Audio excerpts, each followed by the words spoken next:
She pressed that baby girl against her chest so hard her arms had gone completely numb, and she still didn't loosen her grip. The rain was coming down in sheets across the Wyoming road, soaking straight through the quilt, soaking through her dress, soaking through everything she had left in this world, and what she had left wasn't much. 6 months of running, 3 states behind her, one man still hunting her, and a 6-month-old daughter whose breathing had started to sound wrong somewhere around the last creek crossing. Evelyn Brooks stood at the edge of that mud road and made herself a promise she didn't know if she could keep. She was not going to sit down, she was not going to cry, and she was absolutely not going to let Victor Brooks take her daughter. Then she heard wagon wheels. Before we go any further, if this is your first time on this channel, welcome. Hit that subscribe button right now and turn on your notifications so you never miss a story. And when you leave a comment, tell me what city you're watching from. I want to see exactly how far this story travels.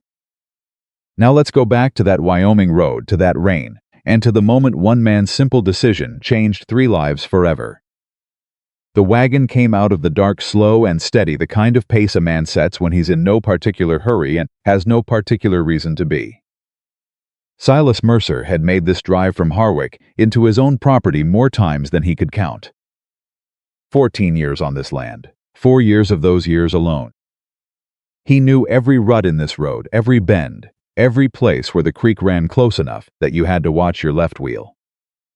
He wasn't paying attention to much of anything beyond getting home and getting dry when his lead horse threw her head up and shied hard to the right. Silas pulled back on the reins. Easy, girl, easy. He squinted through the rain and saw her standing there at the edge of the road. Just a shape at first. Then he made out the bundle she was holding against her chest, the way her shoulders were hunched forward over it, protecting it the way you'd protect the only thing that mattered. He pulled the wagon to a stop. Neither of them spoke for a moment. The rain filled the silence between them. "Ma'am," he said finally. "You all right?" She looked up at him. She had dark eyes that didn't waver, even soaking wet, even with exhaustion written into every line of her face. Whatever she'd been through, she hadn't let it break her bearing. She stood straight, even when she was clearly barely standing. "I'm fine," she said. Silas looked at the bundle in her arms. "That a baby?" 6 months. He looked at the road behind her. Empty. He looked at the road ahead of her. Empty. There wasn't a light or a building in either direction for a good 3 miles. "Where are you headed?" he asked. She hesitated, just briefly, just a flicker. But he caught it. "Somewhere dry," she said. He pulled his coat off an oilskin that wasn't much, but it kept the worst of the water out and held it down toward her. "Here, get up on the wagon and I'll take you to town." She didn't move. "I don't take charity," she said. Not harsh, just flat, like she'd said it enough times that it had lost any particular feeling. "It ain't charity," Silas said. "It's a coat and a ride." "I'm going that direction anyway." She looked at the coat. She looked at the baby in her arms. Something moved behind her eyes that she controlled before it reached her face. "I don't need to go to town," she said quietly. "I just need somewhere to get out of the rain for the night." "Somewhere I won't be," she stopped. "Won't be what?" he asked. She met his eyes. "Somewhere I won't be found." Silas studied her for a long moment. He was a man who'd spent enough years reading livestock and weather and land to know when something was carrying more weight than it showed on the surface. This woman was carrying a considerable amount of weight. "I got a barn," he said. "Dry, clean straw. You're welcome to it." Something in her shoulders dropped, just slightly. Just enough that he saw it. "Thank you," she said. "The barn would be fine." "No," Silas said. She blinked. No, you can't sleep in my barn." He climbed down from the wagon. "You can sleep where it's warm." Her name was Evelyn Brooks. He learned that much during the drive to the ranch, which took the better part of 40 minutes through rain that didn't let up for a single minute of it. He didn't push for more. He'd learned a long time ago that there was a difference between what a person would tell you and what they were ready to tell you, and pressing on that gap didn't help anybody. She sat on the bench beside him with the baby tucked inside his oilskin coat, held against her chest, her own arms wrapped around the outside of it. The baby had stopped fussing somewhere around the second mile, which he'd thought at first was a mercy, until he noticed that Evelyn kept pressing her cheek to the top of the baby's head, and her expression kept tightening each time she did. "She got a name?" he asked. "Lily," Evelyn said. "That's a pretty name."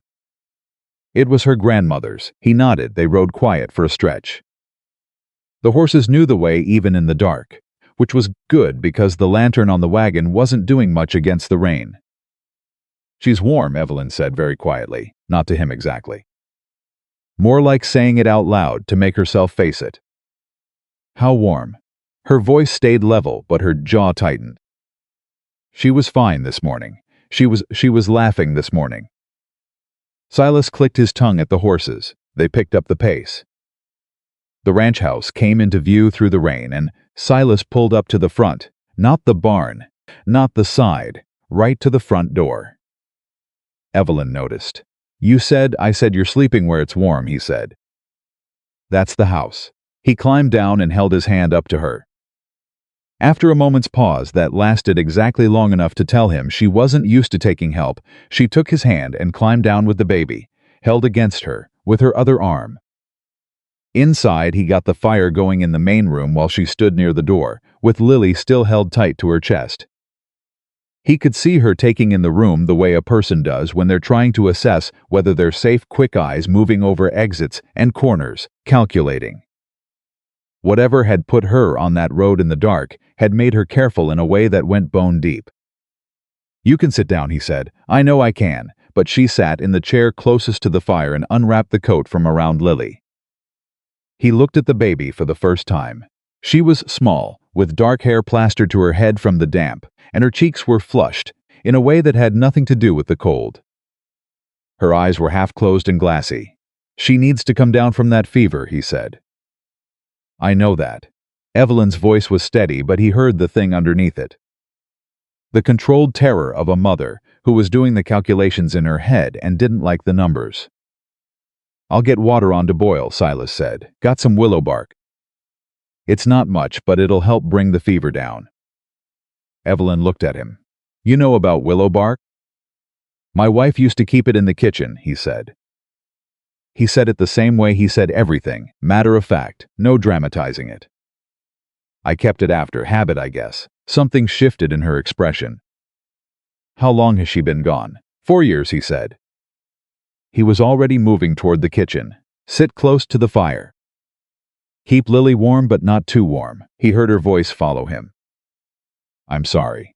"Yeah," he said. "Me too." He got the water on and found the willow bark in the tin where Margaret had always kept it, and he stood there for a moment with the tin in his hands in the quiet of his own kitchen, in the house that had been mostly silent for 4 years. And he listened to the sound of a woman talking quietly to a sick baby in the next room, saying her name over and over. "Lily, I've got you." "You're all right, I've got you." He set the tin down and got back to work. Evelyn didn't sleep that night. He didn't either. They sat on opposite sides of the fireplace with Lily between them in a nest of blankets. Silas had pulled down from the chest at the end of his bed, taking turns with the cool cloth, watching the clock on the mantel. Not talking much, but not pretending they were alone in it either. Around 2 in the morning, Lily's fever broke. She made a small sound, and then opened her eyes fully for the first time in hours, and she looked up at Silas with the blankly curious expression that babies have, like she was trying to decide if he was worth her attention. He held his finger out. She grabbed it. He didn't say anything. But something moved through him that he hadn't felt in 4 years. Something that had no name he wanted to give it, so he didn't try. "Thank you," Evelyn said from across the fire. She was watching him with Lily's small hand wrapped around his finger. "Don't need to thank me for sitting," he said. "Yes, I do," she said quietly. "Most people would have sent us to the barn." He looked at her. "I told you, the barn's for animals. We're strangers to you." "You were strangers," he said. "That was about 4 hours ago." She was quiet a moment, then she said, "I can't stay. I want you to know that. When she's better, when it's safe to travel, I have to keep moving." "You don't have to tell me your business," he said.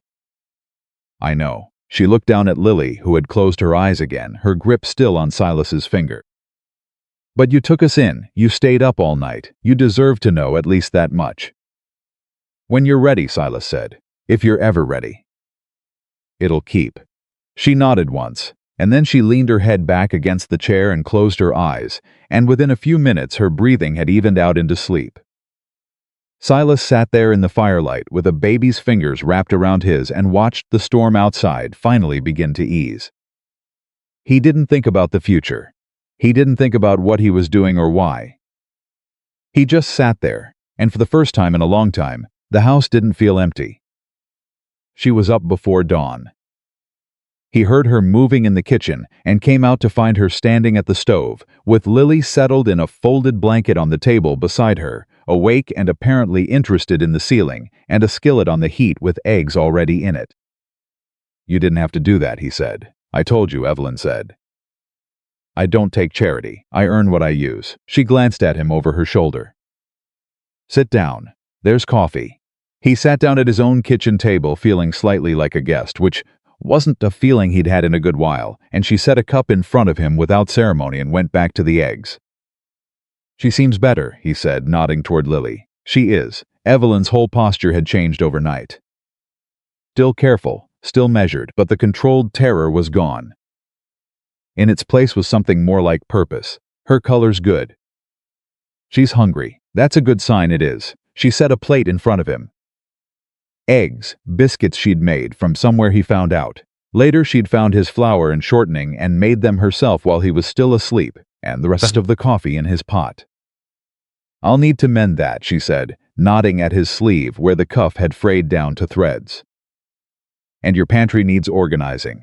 Someone's been putting the salt next to the sugar for God knows how long." "I've been putting the salt next to the sugar," he said. "Yes," she said. "I could tell." He looked down at his plate so she wouldn't see him almost smile. She stayed 3 days, then a week, then 2. Neither of them announced it or negotiated it. It just happened the way things happen sometimes, one day at a time, each day making the next seem more natural than the last. Evelyn worked. That was the thing about her, she worked the way some people pray, like it was the one thing that kept her standing. She mended everything that needed mending. She reorganized the kitchen and the pantry and the mudroom, and then she asked him, could she look at his accounts? And he pulled out the ledger books he'd more or less abandoned after Margaret died, and watched her sit down at the kitchen table with them, and go through them page by page with the focused expression of a woman who'd been keeping books her whole life. "You're short on your feed calculation for winter," she said. "I know. You're going to run out before February if you don't reorder." "I know that too." She looked up at him. "Have you been just knowing these things and not doing anything about them?" "There's a lot on the ranch," he said. "There's a lot on every ranch," she said. "That's not a reason." She went back to the ledger. "I'll write up a list of what you need, if you want." "I'd appreciate that," he said. She wrote the list. He placed the order. And then she found 3 errors in his previous 2 years of accounting that had been costing him money he didn't know he was losing.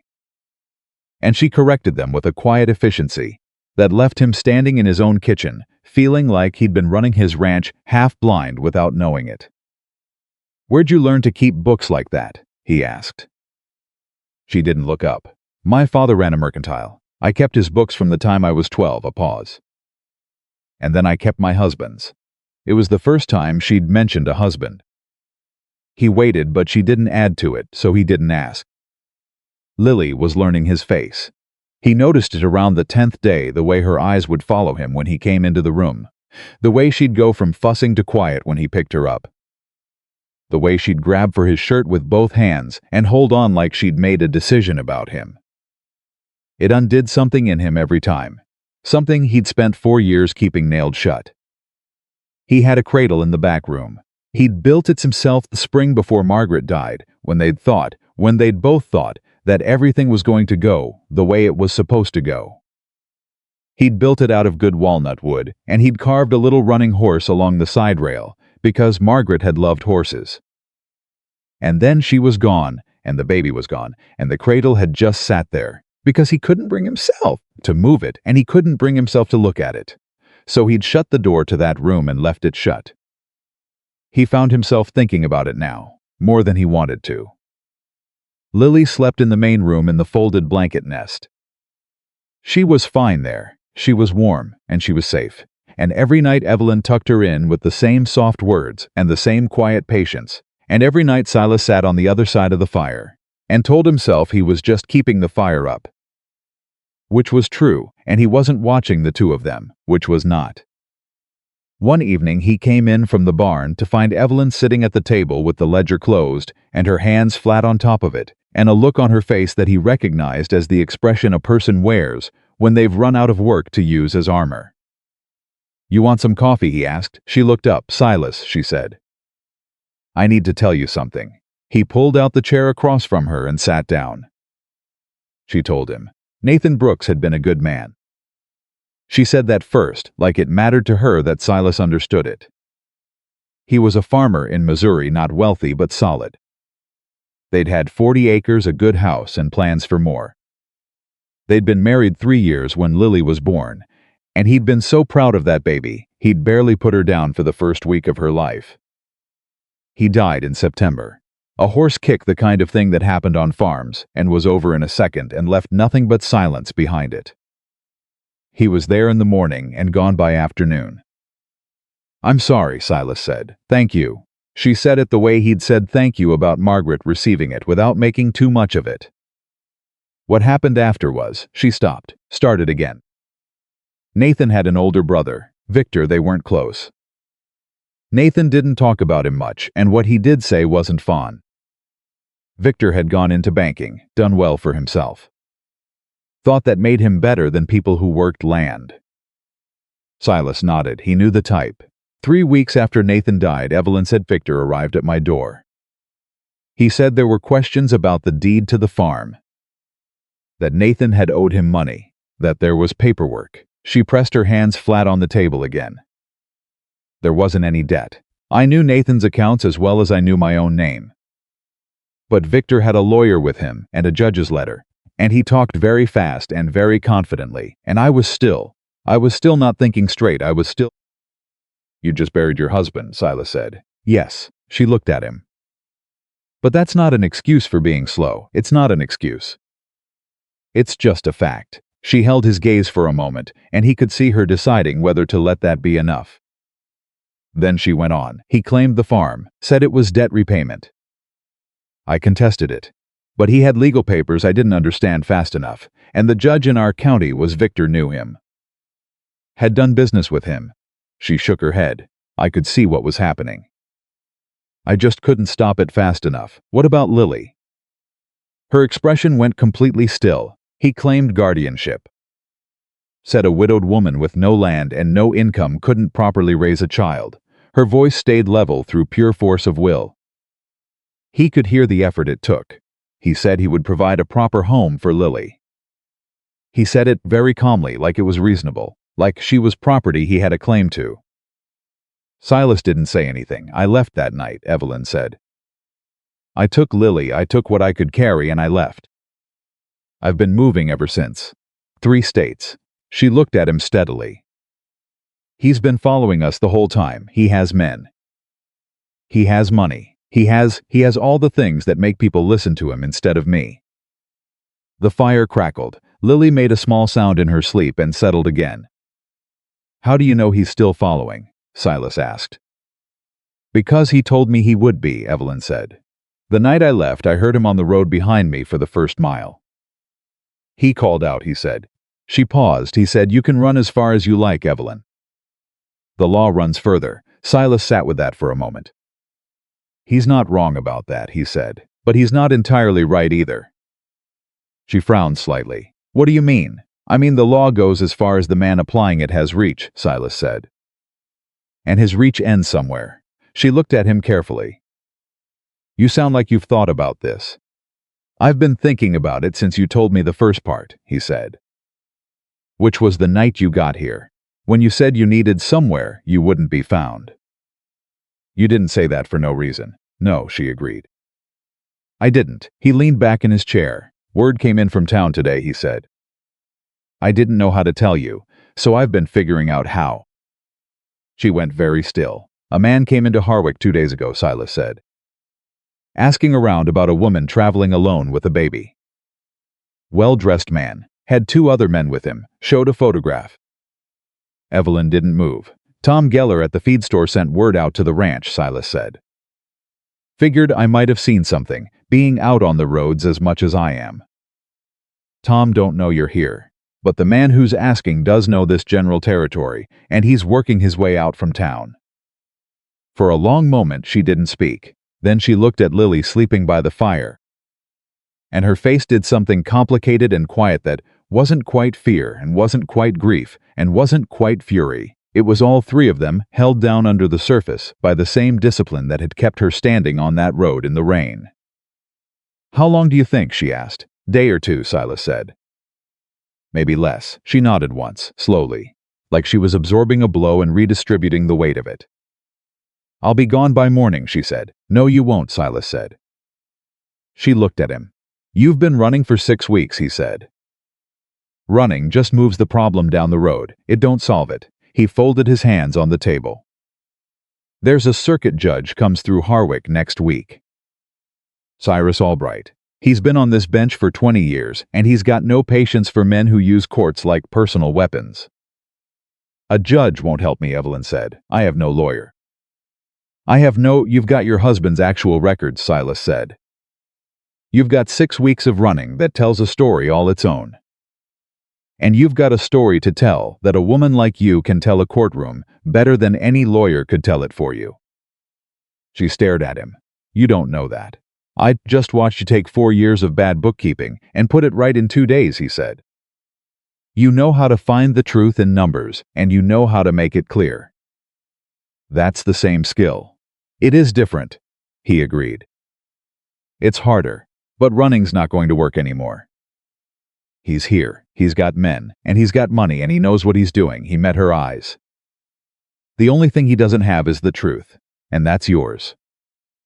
Evelyn looked at him for a long time in the firelight.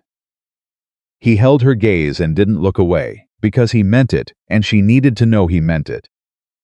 If it goes wrong, she said quietly, he takes Lily. Yes, Silas said, that's the risk. She looked at her daughter. At that small sleeping shape with both fists curled up beside her face, all of 6 months old and the entire reason for every mile of the last 6 weeks. Why are you doing this? Not suspicious. Just genuinely asking. You don't know me. We've been here barely 2 weeks. You don't owe us anything. He thought about what to say. He wasn't a man who usually needed long to say a thing, but this one took him a moment. 4 years ago, he said, I sat in this house by myself, and I thought about what kind of man I wanted to be for whatever time I had left on this earth. Margaret was gone. He stopped briefly, started again. I'd lost what I thought was going to be my whole future. And I had to figure out what was left. He looked at the fire. What was left was this ranch, and the work, and the question of whether I was going to be the kind of man who helps or the kind of man who doesn't. He looked back at her. That's all this is, Evelyn. I'm just trying to be the kind of man who does. She held his gaze, and then she looked down at the table and her shoulders dropped slightly, not in defeat, something else. Something like a person, setting down a weight they've been carrying so long they'd forgotten. It wasn't supposed to be permanent. All right, she said quietly. All right? He asked. She said again. I'll stay. I'll talk to the judge. He nodded. But I want to be clear, she said. And there was something that almost resembled steel in her voice, which didn't surprise him at all. I'll tell my own story. I don't need anyone to speak for me. I know that, Silas. So do I, he said. I'll stand beside you. I won't stand in front of you. She looked at him for one more long moment. Then she nodded. In the corner of the room, Lily slept on, unaware that the course of her whole life had just been decided by 2 people sitting quietly at a kitchen table in the firelight, while the last of the storm moved off to the east and left the Wyoming night clear and cold and full of stars. She woke before he did again. That was the thing about Evelyn Brooks, she didn't waste mornings. Silas had spent 4 years letting mornings happen to him, letting the light come in and find him already half defeated before he'd pulled his boots on. She didn't operate that way. By the time he came out of his room, she had coffee on, Lily fed, and a look on her face that told him she'd been thinking hard since long before sunrise. "You slept," she said. "Sit down." He sat. She set coffee in front of him, and then sat across from him and folded her hands on the table, the way she did when she was about to say something she'd already decided on. "I want to know everything you know about Victor," she said. "Not what I told you. What you found out from Tom Geller and whoever else." "Everything." Silas wrapped both hands around his coffee cup. "Tom said the man gave his name as Victor Brooks. Said he was acting on behalf of a legal matter involving his deceased brother's estate. Had papers. Had a letter from a Missouri court. A Missouri court has no authority in Wyoming territory," she said. "No," Silas agreed. "But it has the appearance of authority, and for most people that's enough." "What else?" "He's staying at the Harwick Hotel. The two men with him aren't lawyers. Tom said they were the kind of men who stand close to other men and don't say much." "Hired muscle," Evelyn said flatly. "That's my reading." She nodded. "He did the same thing in Missouri. He doesn't dirty his own hands. He pays other people to look threatening while he talks in legal language." She picked up her own coffee cup and set it down again without drinking. "He's smart, I'll give him that. He knows exactly how much fear costs and he's willing to spend it." "Smart and right are different things," Silas said. "Yes." She looked at him. "What do you know about Judge Albright?" "Known him 15 years. He came through after the Fenton land dispute in '81 and handled it without anyone getting shot, which was more than most people expected. He doesn't like being used." Silas paused. "He really doesn't like when men with money try to use his court as a collection system." Something shifted in Evelyn's expression. Not hope exactly, but the possibility of it, like a door she hadn't known, was there, had just revealed itself in the wall. "When does he arrive?" she asked. 6 days, Silas said. "Maybe 7. He usually comes through on a Thursday." She did the arithmetic in her expression. "Victor won't wait 6 days." "No," Silas said. "He won't. So we have to get through whatever he does first before I can get to the judge." She said it steady, without drama, like she was talking about a weather problem. "That's about the shape of it," Silas agreed. She stood up, picked up Lily from the folded blanket, settled the baby against her shoulder, and stood at the window with her back to him. He watched her think. It was something to watch. Her thinking wasn't the scattered, anxious kind, it was organized, sequential, like she was moving pieces across a board she'd mapped out already. "He'll come to the ranch," she said. "He won't go to the sheriff first. He'll come here, make it personal, try to rattle me into making a mistake, or into running again." "Probably," Silas said, "and if I run, he has justification to pursue. And if I make a mistake, he uses it." She turned from the window. "Then I won't run and I won't make a mistake." She said it like a fact. Like it was already done. Silas looked at her. "All right," he said. "You said you'd stand beside me," she said. "Not in front of me." "I meant it. I need you to mean it when it's harder than it sounds," she said. "Because when he comes, he's going to try to talk to you instead of me. He's going to act like I'm not in the room. Men like Victor always do that. They look for the nearest man to negotiate with because they don't believe a woman has anything worth hearing." Her eyes were steady on his. "I need you to not let him do that. I need you to step back and point him at me every single time."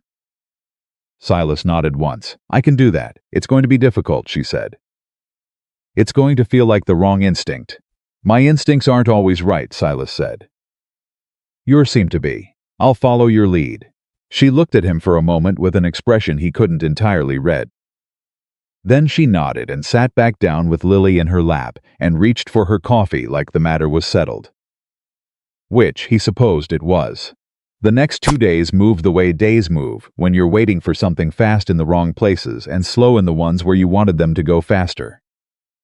Silas worked the ranch. Evelyn worked the house and the books and carried Lily on one hip while she did it, which should have looked impractical and somehow didn't. The neighbors who came by, 3 of them over the course of those 2 days, because word had gotten out the way it always did in small territories, left looking thoughtful in a way that suggested Evelyn had made an impression.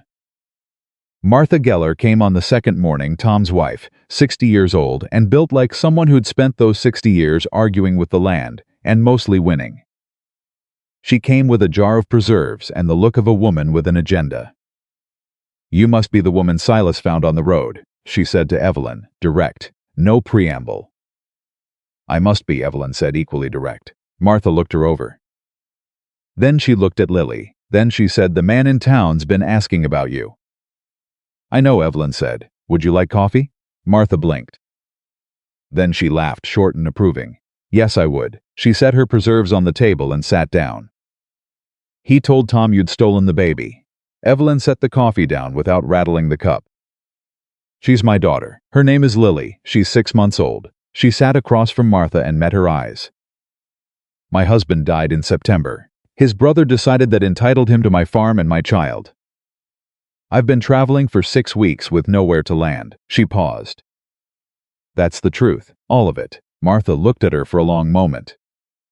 "You got proof?" "Of any of it. I have my husband's original deed, his accounting records, and 3 letters from my father-in-law, Nathan's father, not Victor's, confirming Victor's history of financial manipulation within the family. I kept them inside Lily's blanket lining the entire journey." Evelyn held Martha's gaze. "I also have 6 weeks of being chased across 3 states by a man with hired men." "That tells a story on its own." Martha was quiet, then she said, "Judge Albright comes through Thursday." "I know. You planning to talk to him?" "That's exactly what I'm planning to do." Martha picked up her coffee cup, drank, set it down. "Tom can write a statement," she said, "about the man coming into the feed store with a photograph. The questions he asked, the way he described you." She looked at Evelyn steadily. "That might be useful. A witness to how this man operates." Evelyn's expression didn't collapse into gratitude. It stayed steady, but something in it opened just slightly. "I'd appreciate that very much, Mrs. Geller." "Martha." "Martha." Martha stood, buttoned her coat, and picked up nothing because she'd left the preserves on purpose. "You tell Silas I'll be back Thursday." She looked at Lily one more time, with the expression of a woman who'd raised children of her own, and knew a healthy baby from a troubled one. "She's a good-looking child." "She is," Evelyn agreed. Martha left. Evelyn sat at the table for a moment after the door closed, her hand flat on the surface, her eyes on the middle distance. Then she picked up her pen and went back to the notes she'd been organizing. Silas came in from the barn 10 minutes later and found her writing. "Martha stopped by," he said. "I know," she said. "She offered Tom's testimony." He stopped. "She did?" "People respond to honesty if you give it to them straight," Evelyn said, not looking up. "She came in expecting to find out if I was lying. I didn't give her anything to work with except the truth." She turned a page. "Tom's statement about Victor asking around town is going to matter. It shows a pattern of conduct. It shows he's been pursuing, not just exercising legal rights." Silas looked at her. "You thought about this?" "I've had 6 weeks to think about it," she said. "I've gone over it every way it can go. I know what he has. I know what I have. The question is whether the judge cares about the difference." She looked up at him finally. "Do you think Albright will care?" "Yes," Silas said. "I think he'll care." She nodded and went back to writing. Victor Brooks arrived on the morning of the 3rd day. Silas was out in the yard when he came up the road, a black carriage, well-maintained, 2 men on horseback flanking it. Victor himself climbed down before the carriage had fully stopped, which told Silas something about his confidence. He was perhaps 50, broad through the shoulders, dressed in the kind of clothes that were meant to signal serious money to people who cared about that. He looked at Silas and smiled. "Mr. Mercer," he said. "I appreciate you receiving us. My name is Victor Brooks. I believe you may have encountered my sister-in-law during your travels." "Morning," Silas said. Victor waited for more. When none came, he smiled again, slightly tighter. "I wonder if we might speak inside. I have some documents that—" "You can speak out here," Silas said, "or you can wait. Evelyn does her own talking." Victor's smile went through a rapid series of adjustments. I'm sorry, she'll be out directly, Silas said. Anything you've got to say, you can say to her. Mr. Mercer. Victor's voice took on the patient tone of a man explaining something to someone he considered slow. I understand you've shown considerable hospitality to this woman.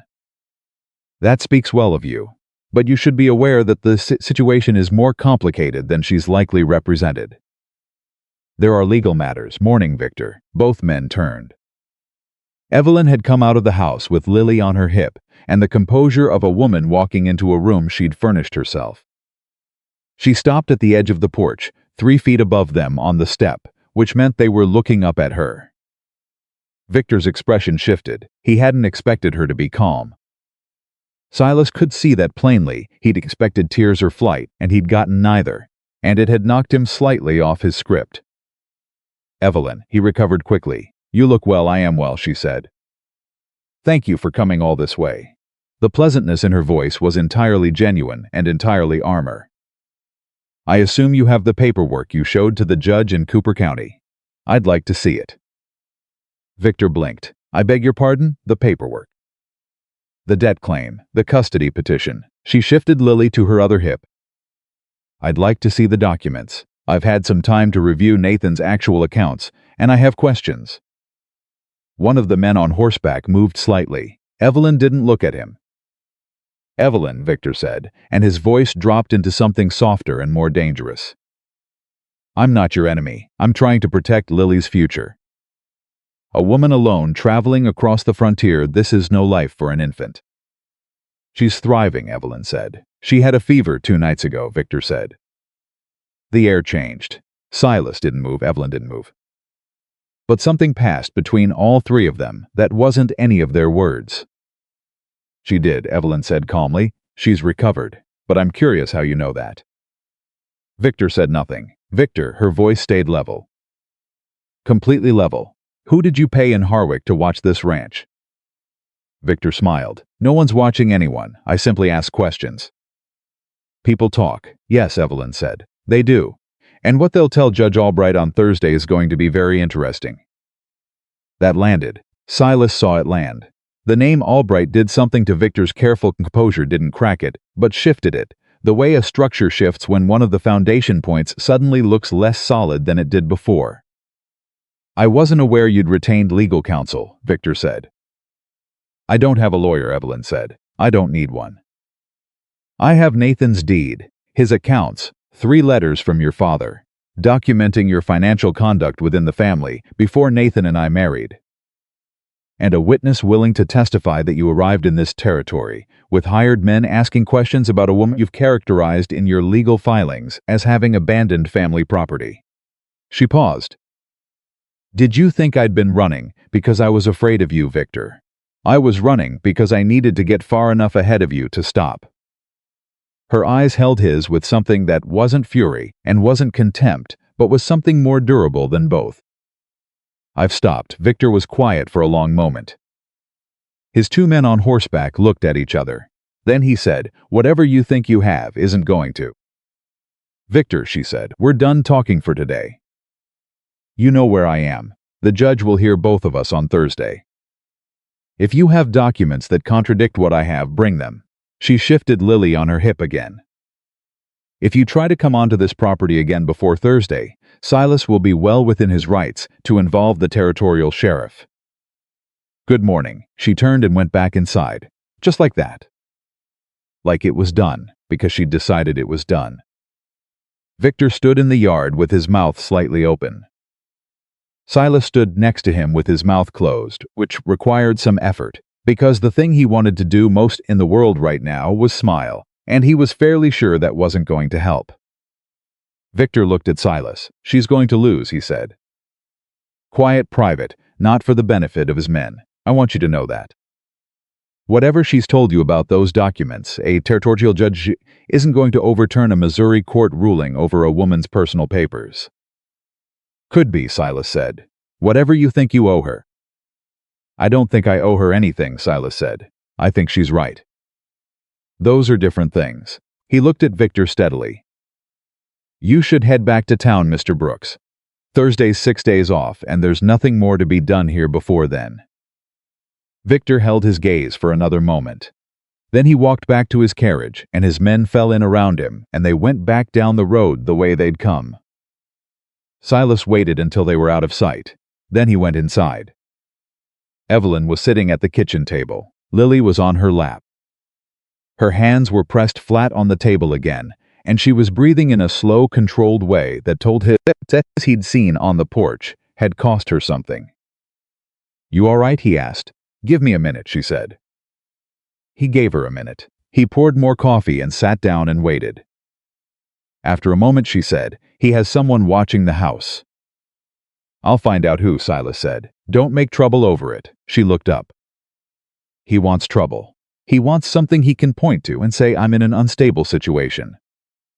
Every quiet day I have here is ammunition against him."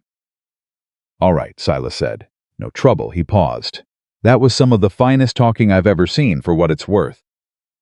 She let out a breath, not quite a laugh. "I had it memorized. Every word of it. I've been going over it since you told me he was in town." She looked at her hands. "I don't know if it worked." "It worked," Silas said. "You named your evidence, you named Albright, and you named his conduct. He came here with a plan, and you took it out of his hands in about 2 minutes. He's going to come back harder on Thursday," she said. "Yes," Silas agreed. She nodded. She picked up her coffee and drank it. Lily patted her hand with both palms, which was apparently something Lily did when she wanted attention. And Evelyn looked down at her daughter with the expression she always had. When she looked at Lily, something so unguarded, it was almost hard to watch. "She's going to know what I did for her," Evelyn said softly. "Someday, she's going to understand." She looked up at Silas. "That's the only thing I've held on to this whole time. That someday she's going to know." Silas looked at them, mother and daughter, in the morning light. This woman who'd held herself together with pure iron will across 6 weeks and 3 states, and a rainstorm and a sick night and a kitchen on his front porch, and he thought about the cradle and the back room, and then stopped thinking about. Because that was a road he wasn't ready to walk down yet. "She'll know," he said. "No question in my mind."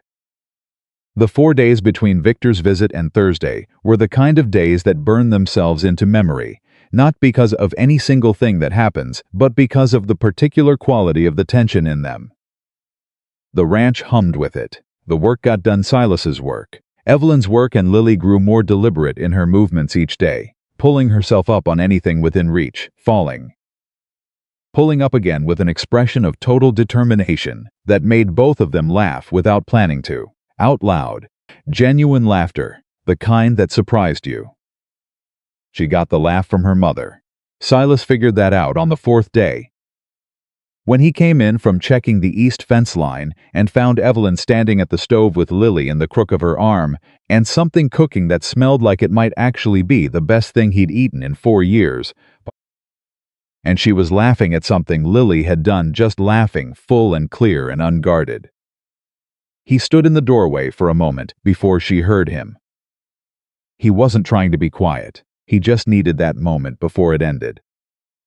She turned when she heard him, and the laughter settled into a smile. "She knocked the flower off the shelf," Evelyn said. With purpose, she reached for it deliberately. "She's got range," Silas said.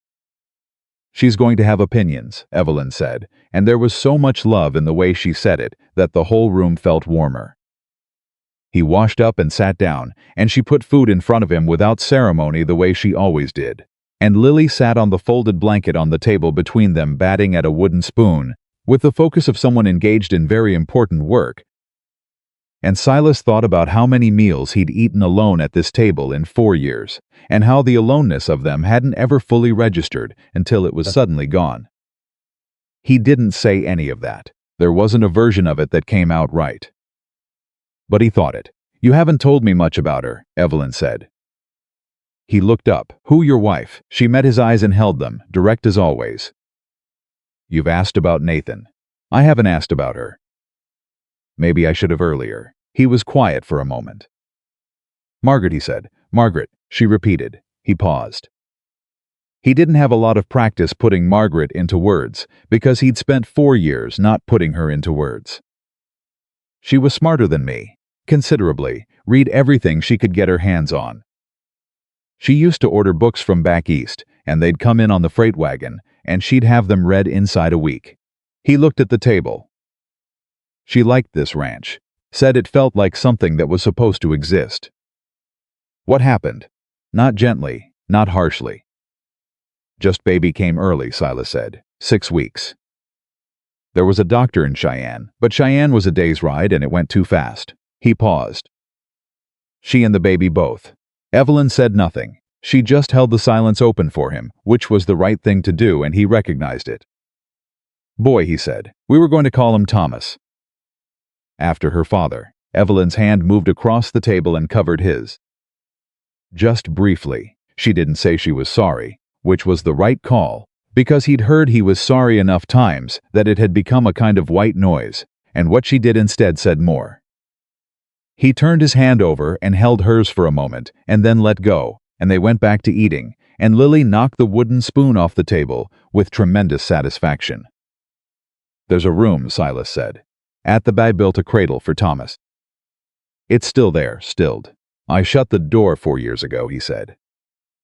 Couldn't move it and couldn't look at it. He looked at Lily. Been thinking about it lately. Evelyn looked at him carefully. Silas, I'm not saying anything, he said quickly. That's not what this is. I just thought you should know it exists. In case Lily needed somewhere better than the blanket nest. She held his gaze. He held hers. Something passed between them that neither of them named because it was too early to name it, and they were both smart enough to know that. I'll think about it, she said finally. That's all I'm asking, he said. Wednesday night it rained again.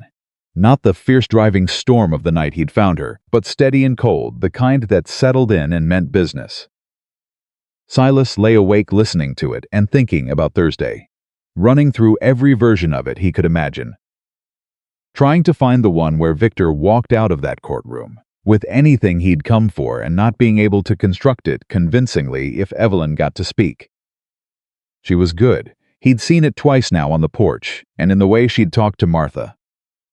She had a quality of steadiness that was more persuasive than passion, because it read as certainty rather than argument, and certainty was what a judge wanted to see.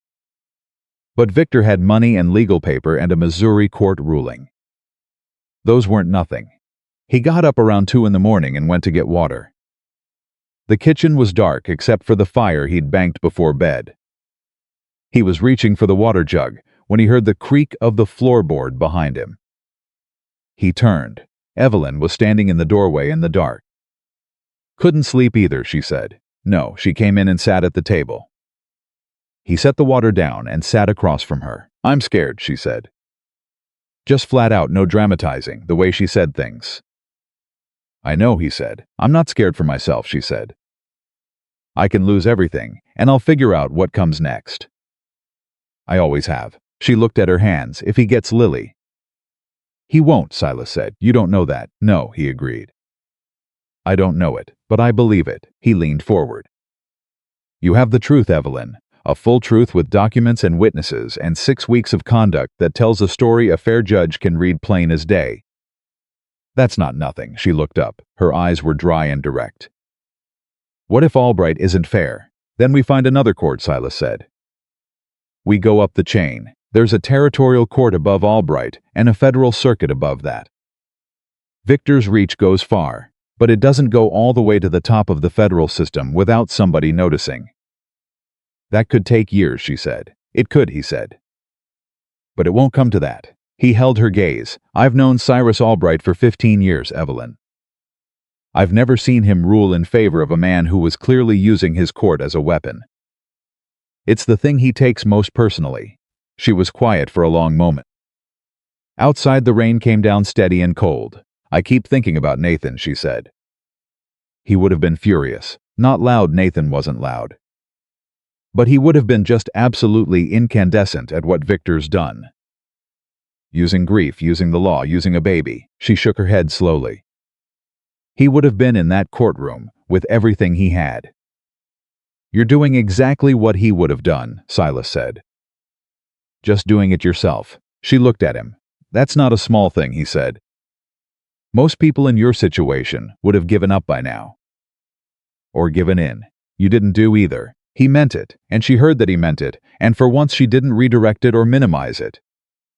Thank you, she said, quietly. Get some sleep, he said. Tomorrow's going to need everything you've got. She nodded and stood and went back to the door.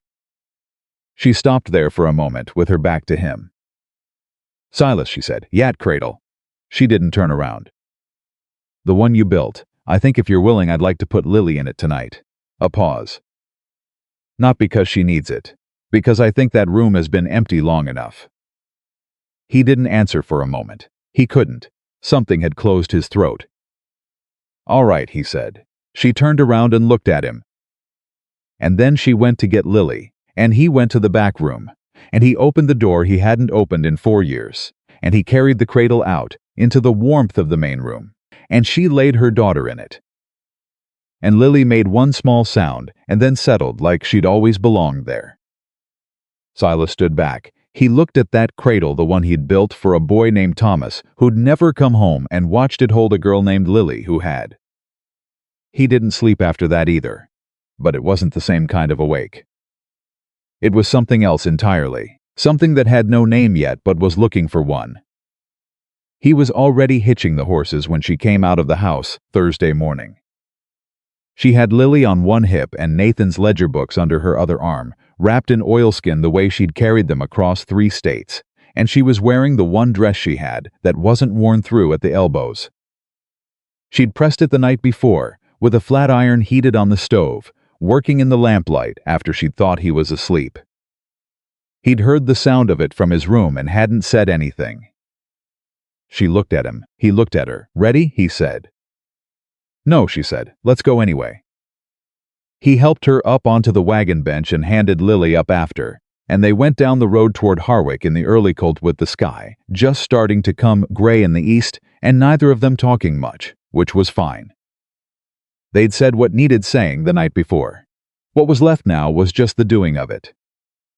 Lily was awake and interested in the sky, the way she'd gotten interested in things lately with her whole face, pointing at nothing in particular, and looking at her mother like she expected an explanation. Bird, Evelyn told her, though there weren't any birds visible. That's the direction birds come from. Lily appeared satisfied with this. Silas kept his eyes on the road. Tom said he'd be there. And Martha, I know, Evelyn said. Doc Harlan's agreed to speak to Lily's condition when you arrived. Attests to her health now, the state she was in that first night.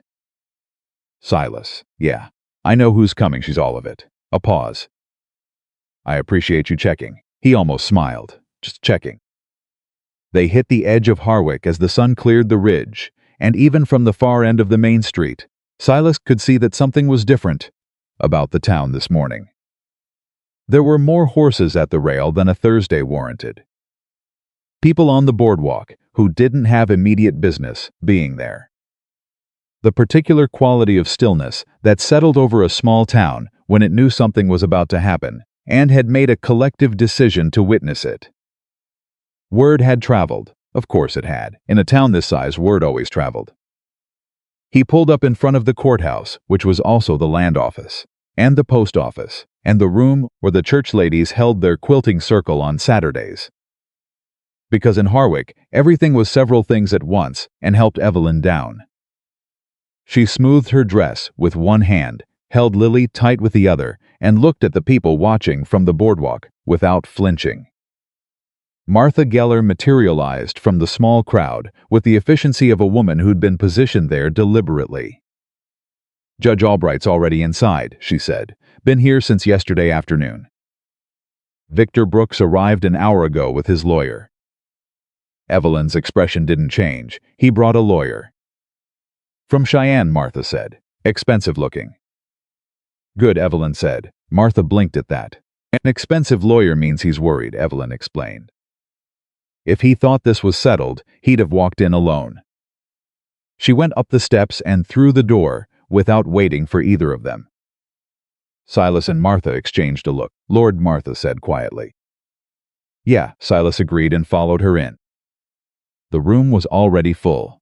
Half of Harwick seemed to have found a reason to be inside the courthouse on a Thursday morning, arranged in rows of chairs that somebody had dragged in from the church hall. Judge Cyrus Albright sat at the head table, with the particular stillness of a man who'd presided over enough difficult hearings that other people's agitation no longer reached him. He was 63, thin, with a white beard, and the eyes of someone who'd spent decades sorting truth from performance, and had gotten very efficient at it. Victor Brooks was at a table on the left with a man in a gray suit who had the organized, expensive look of a lawyer who billed by the quarter hour. Victor himself was composed. He'd had time to reset from the porch confrontation, and he'd used it well. He sat straight, hands folded, looking like a man engaged in an unfortunate but necessary legal process, which was exactly the impression he intended to give. He looked at Evelyn when she came in. She looked at him. Neither acknowledged the other. Evelyn set the oilskin-wrapped ledgers on the table to the right and sat down.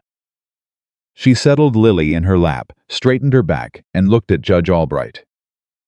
Albright looked back at her. Then he looked at Silas, who had taken a seat in the front row of observers rather than at the table, which he decided on the drive-in was the right choice. Evelyn had asked him to stand beside her, not in front of her. He was going to honor that, even when it was difficult. "We'll call this matter to order," Albright said. His voice was the kind that didn't need to be loud to carry. "I've reviewed the filing from the Missouri Circuit Court that Mr. Brooks's counsel submitted yesterday evening. I've also received this morning a separate submission from the respondent." He looked at Evelyn. "That would be you, Mrs. Brooks." "Yes, Your Honor," Evelyn said. "You prepared this yourself?"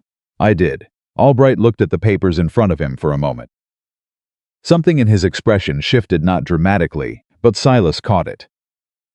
Counsel for the petitioner may make his opening statement. The gray-suited lawyer stood and made his case for 12 minutes.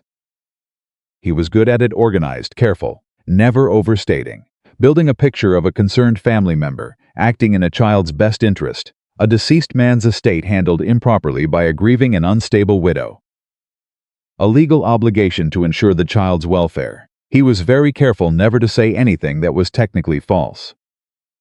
He just arranged the true things in an order that pointed the wrong direction. When he finished, Albright looked at Evelyn. "Mrs. Brooks." She stood. She didn't have notes in front of her. She'd memorized what she needed, and she knew where the documents were in the stack. She'd organized it all the night before, while he was awake in the next room not sleeping. "Your Honor," she said, "I want to start with something Mr. Brooks's counsel did not mention. My husband Nathan Brooks died on September 14th. Victor Brooks arrived at my door 22 days later." She paused to let that settle. "Not to offer condolences, not to assist with arrangements. He arrived with a lawyer and a document claiming Nathan owed him a debt of $1,400, with no prior record of this debt in any of Nathan's accounts." She opened the ledger. "Nathan kept meticulous records. I kept them with him. In 7 years of marriage and 3 years prior to that when he ran the farm himself, there is no record, not a single entry of any financial transaction with Victor Brooks." The room was very quiet. "The deed claim followed 4 days later," she continued. "Based on an alleged lien document that Nathan never mentioned, that appears in no correspondence, and that was witnessed by a notary public who, as I found in subsequent research, has performed notary services exclusively for Victor's bank for the past 11 years. She set one document on the table in front of Albright. "That's the notary's business registration record, Your Honor. And here is the lien document itself." She set a second paper beside it. "You'll notice the ink color is slightly different on the signature line than on the body of the document." Albright leaned forward. He picked up both documents and looked at them. His face gave nothing away, but he looked for a long time. Victor's lawyer leaned toward Victor and said something low and fast. Victor kept his face still. "I left Missouri 22 days after Victor filed the custody petition," Evelyn continued. "I want to be precise about why. It was not because I was unstable or incapable. It was because the judge in Cooper County had previously ruled in favor of Victor's bank in 3 separate matters, and when I attempted to file my own counter-documentation, The clerk told me directly that the judge would not schedule a hearing before Victor's petition would automatically advance. She looked at Albright steadily. I did not run from the law. I ran from a process that had been arranged to prevent me from speaking before it concluded. She paused, and I ran toward a process where I could speak. Which is here, which is now. The room had gone the kind of quiet where you could hear people breathing. I have, she said, Nathan's original deed, filed correctly and confirmed by the Territorial Land Office in Missouri in 1882. I have 3 letters from Victor and Nathan's father, written before Nathan and I married, documenting Victor's history of attempting to absorb family property through debt instruments. I have a sworn statement from Tom Geller of Harwick, who observed Victor Brooks arrive in this territory with 2 hired men and proceed to surveil private property before filing or serving any legal notice. She set the stack of documents on the table. And I have Lily. She looked down at her daughter in her arms. Lily is 6 months old. She is healthy and loved, and she has never for a single moment of her life lacked for care. Whatever Victor Brooks has told this court about my fitness as a mother, I would invite the court to look at this child and make its own assessment. She sat down. The room stayed quiet for another moment. Then it erupted, not loudly, not chaotically, but in the particular way a room full of people exhales all at once when they've been holding their breath without knowing it. Albright let it run for 5 seconds, then he said order, and it stopped. He looked at Victor's lawyer counsel. The lawyer stood again. He was good. Silas had to give him that because he adjusted fast. Your Honor, whatever questions may exist about specific documents, the fundamental issue remains Mrs.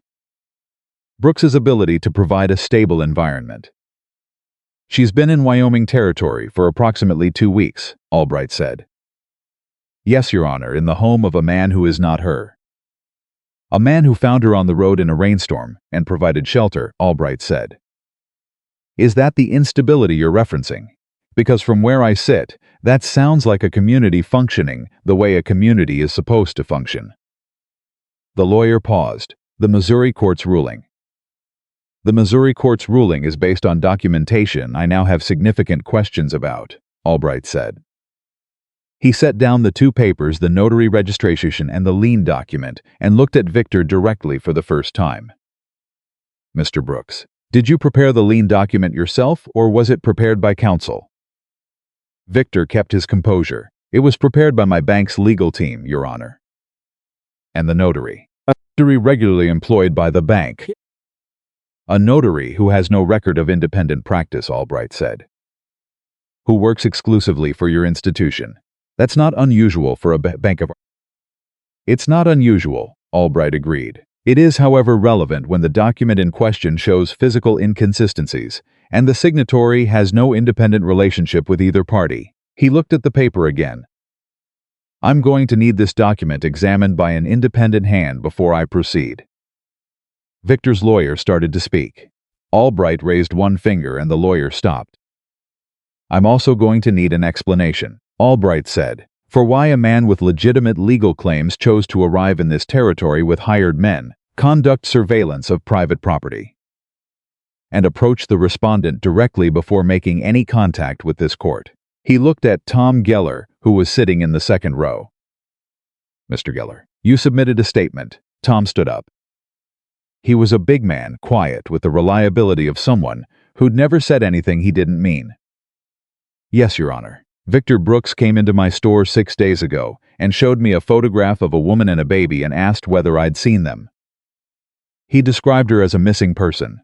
When I told him I didn't know the woman, he asked specific questions about which ranches were outside town on the North Road. He paused. He didn't mention anything about legal proceedings.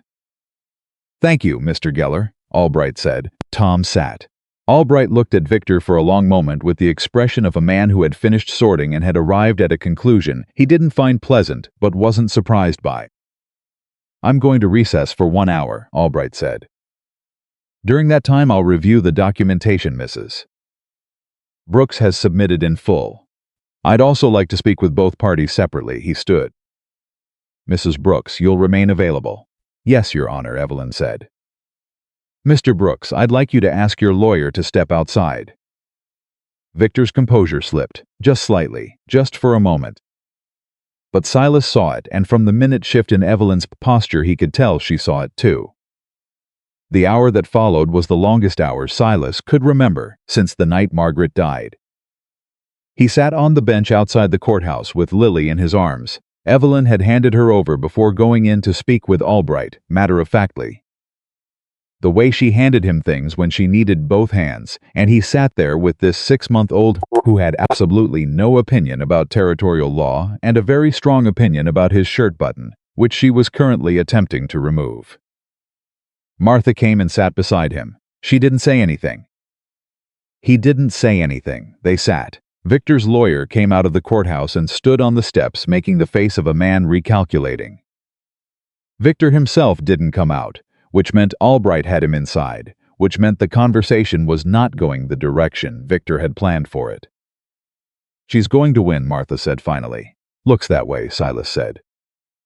"You knew she would," he thought about that. "I knew she deserved to," he said. "That's not always the same thing." Martha looked at him sideways. "You like her, Martha. I'm not being improper, I'm being observant." She folded her hands in her lap. "She's a remarkable woman, Silas. I'm not telling you anything you don't already know." He didn't answer, which was its own kind of answer, and Martha had the grace not to push it further. Lily succeeded in partially detaching the button. She held it up to show him with an expression of enormous satisfaction. "Don't swallow that," he told her. She looked at him like the thought had never crossed her mind. When Evelyn came back out of the courthouse, she walked straight to him, which was how he knew something had happened. Not something bad, her face wasn't carrying bad news, but something that had hit her harder than she'd expected, and she'd come to him first before she had time to arrange her expression around it. She sat down beside him. He handed Lily back. She held the baby against her chest and breathed for a moment. "Tell me," he said. "Albright found 2 additional problems with Victor's documentation," she said. "Beyond the notary. One of the witness signatures on the custody petition is from a man who died in 1886. The other," she stopped. "The other is my signature. On a document I never signed, consenting to Victor's guardianship." The bench got very still. "A forged signature," Silas said. Yes, he was quiet for a moment. "I know. That's not a civil matter anymore," he said. "That's fraud. Possibly forgery under federal statute." "I know," she said again. Her voice was steady, but her hand on Lily's back was pressing slightly harder than necessary. "Albright told me he's referring the documentation to the federal circuit. There will be an investigation." She paused. "Victor's not going to walk away from this with a defeat in a territorial court. He's going to walk away from it with a federal inquiry into his banking and legal practices." The thing that happened to Silas in that moment was complicated. Part of it was satisfaction, the clean, clear satisfaction of watching something unjust begin to come apart at its foundations. Part of it was something older and quieter, the feeling of watching a woman who had carried an impossible weight for 6 weeks finally feel the ground become solid under her feet. "What did Albright say to Victor?" he asked. "I don't know exactly." A pause. "I could hear some of it through the door." Albright's voice carries. She looked at her hands. "He used the phrase abusive process 3 times. Silas nodded slowly. "Victor came out of that room and he looked at me," Evelyn said. "In the hallway. Just the 2 of us for a moment before his lawyer got to him. And I expected him to say something. Threaten something. He always has a next move." She shook her head slightly. "He just looked at me, and then he walked past." "What did you see on his face?" Silas asked. She thought about it. "The look of a man who'd run a calculation and come out the wrong side of it," she said. "Not angry, not yet, just accounting. He's going to lawyer up harder and fight the federal referral," Silas said. "Yes," she agreed, "he will, but he's going to fight it from a retreat, not an advance." She looked up at him. "He came here to take Lily. He's leaving without her, and with a federal inquiry attached to his name. That's not a position from which you press forward." The courthouse door opened, and Albright came out and stood at the top of the steps. The crowd that had been waiting, and they had been waiting. All of Harwick apparently, nobody had gone anywhere, went quiet. In the matter of Brooks versus Brooks, Albright said, this court finds insufficient legal basis for the transfer of custody. The Missouri Circuit Court ruling is held in abeyance, pending federal review of the documentation underlying it. He looked out at the crowd. The child Lily Brooks remains in the legal custody of her mother Evelyn Brooks. He paused. I will also note for the record that this court takes a serious view of the conduct demonstrated in this proceeding and has filed a corresponding report with the Federal Circuit. He looked at Victor, who was standing to one side with his lawyer and two hired men. Mr. Brooks, you are free to return to Missouri. I would strongly suggest you consult with counsel about your current legal exposure before taking any further action in this matter. Victor said nothing. His face was very still and very controlled and told Silas absolutely nothing. Albright went back inside. The crowd was not as controlled. The exhale that went through Harwick in that moment was something Silas would remember for the rest of his life, not loud, not celebratory exactly, but the sound of people who had witnessed something right happen and felt the particular relief of that. Martha put her hand on Evelyn's arm. Tom Geller shook Silas's hand. Doc Harlan said something that Silas didn't catch because he was watching Evelyn. She was looking at Lily. Just looking at her, the way you look at something you were afraid of losing and have just been told you can keep. The fear coming out of her all at once, slowly, like pressure releasing from something that had been sealed for too long. Lily put both hands on her mother's face the way she did sometimes. Like she was making sure. Evelyn's composure broke. Not loudly, not in a way she couldn't control, but her eyes filled and she let them, just for that moment.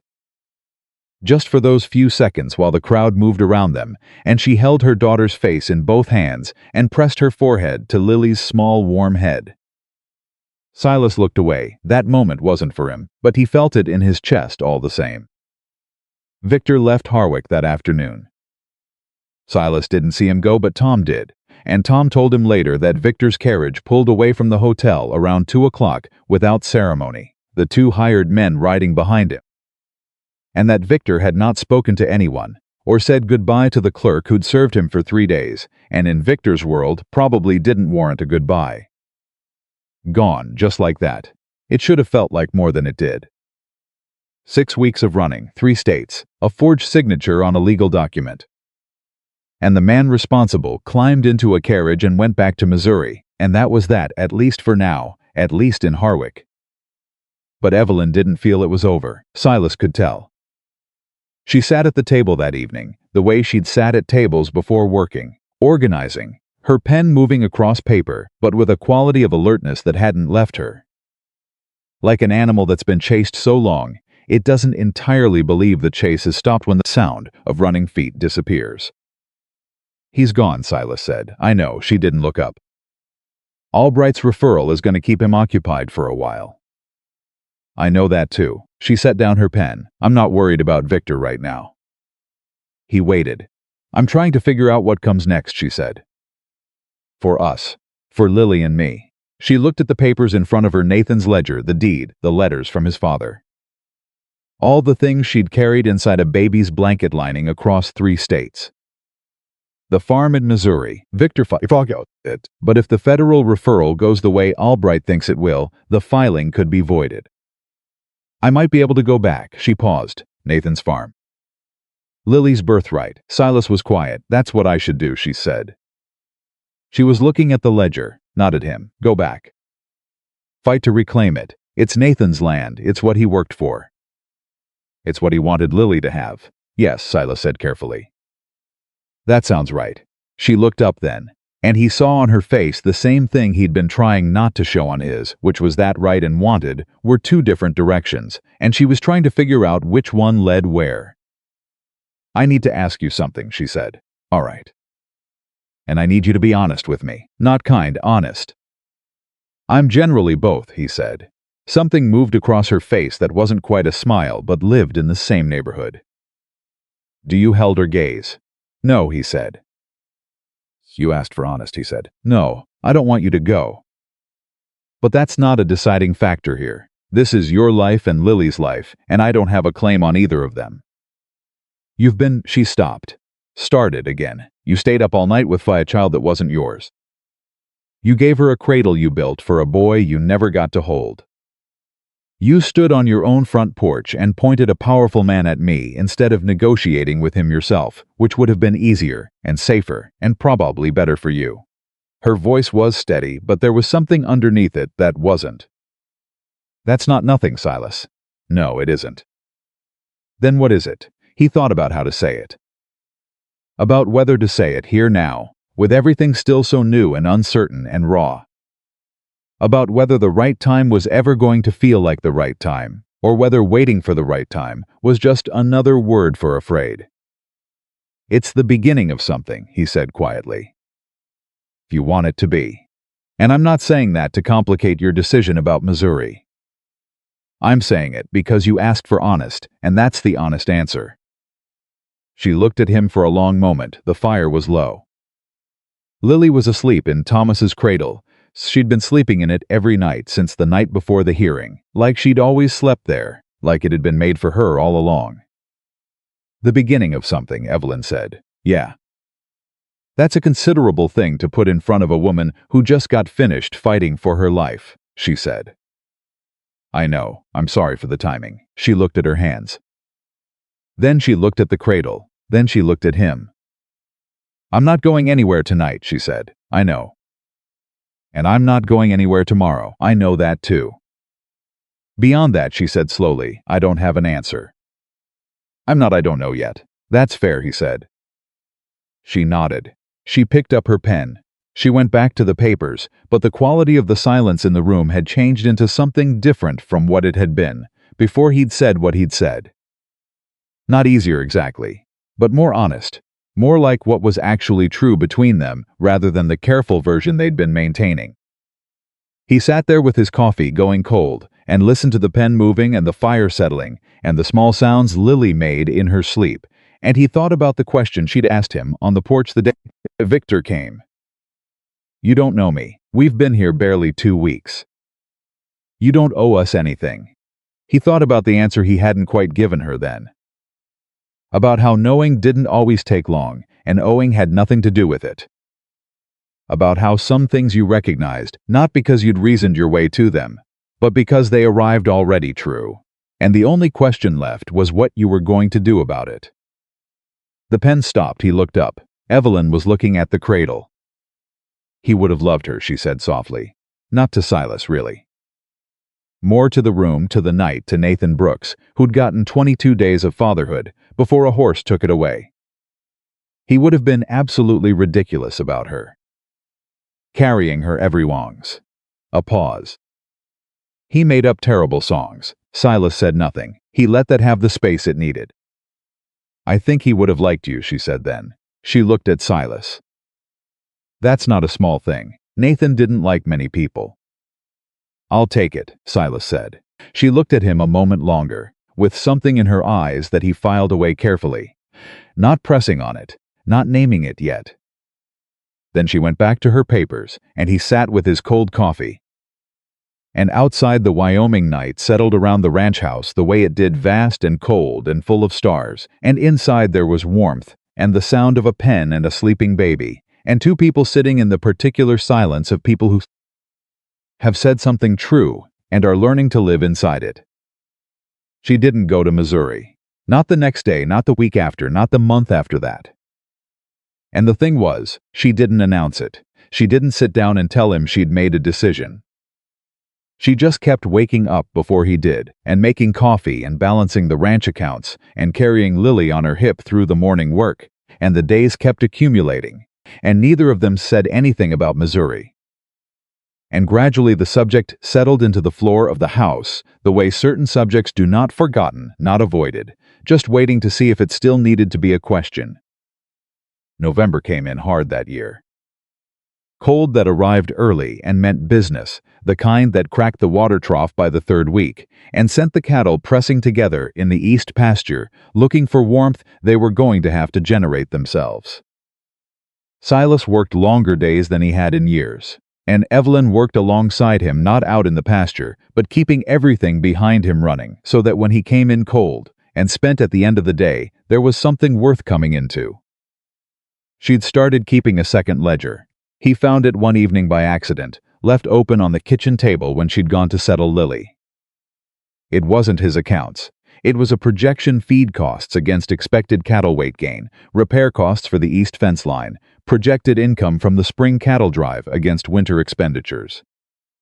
It was his ranch, mapped out in her handwriting, 6 months into the future, with notes in the margins about where the numbers were soft and what could be done about them. He stood there looking at it for a long moment. She came back in and saw him looking and didn't apologize. "The east fence is going to cost more than you budgeted," she said. "The post count is off. Whoever measured it last did it wrong." "That was me," he said. "I know." She picked up the ledger. "I fixed the calculation. You're going to need to order 18 additional posts before February." He looked at her. She looked at him. "Why are you planning my ranch 6 months out?" he said. She set the ledger down, smoothed the cover with her palm. "Because somebody has to," she said. "And because I'm good at it." A pause. "And because," stopped, he said. She met his eyes. "Because I want to," she said quietly. "Is that enough of a reason?" It was more than enough, and they both knew it. And neither of them pushed it further right then, because the thing between them was delicate, still in the way that new things are delicate. And they'd both learned the same lesson from their losses, that you could love something hard and still lose it, and that knowledge made you careful in ways you hadn't been careful before. But he ordered the 18 posts the next week, and she was right about the count. The letter from Missouri arrived on a Tuesday in late November, carried out from Harwick by Tom Geller, who'd been holding it for 3 days because the weather had kept everyone off the roads. It was from a federal circuit clerk, formal and dry in the way federal correspondence always was. 3 pages of legal language that Evelyn read at the kitchen table with the focused expression she used for things that required her full attention. Silas sat across from her and waited. She read it twice. Then she set it down. "The federal inquiry has expanded," she said. "Beyond the documents Victor filed against me. They found 2 other cases, women in similar situations who filed complaints after Nathan's death became known in the circuit. Victor apparently had a pattern." She looked at the letter. The lien document, the forged signature. These weren't the first times he'd done it. Silas was very still. "How many?" "3 other cases the clerk knows of," she said. "Possibly more." She looked up. "The Cooper County judge who ruled against me has been suspended pending review.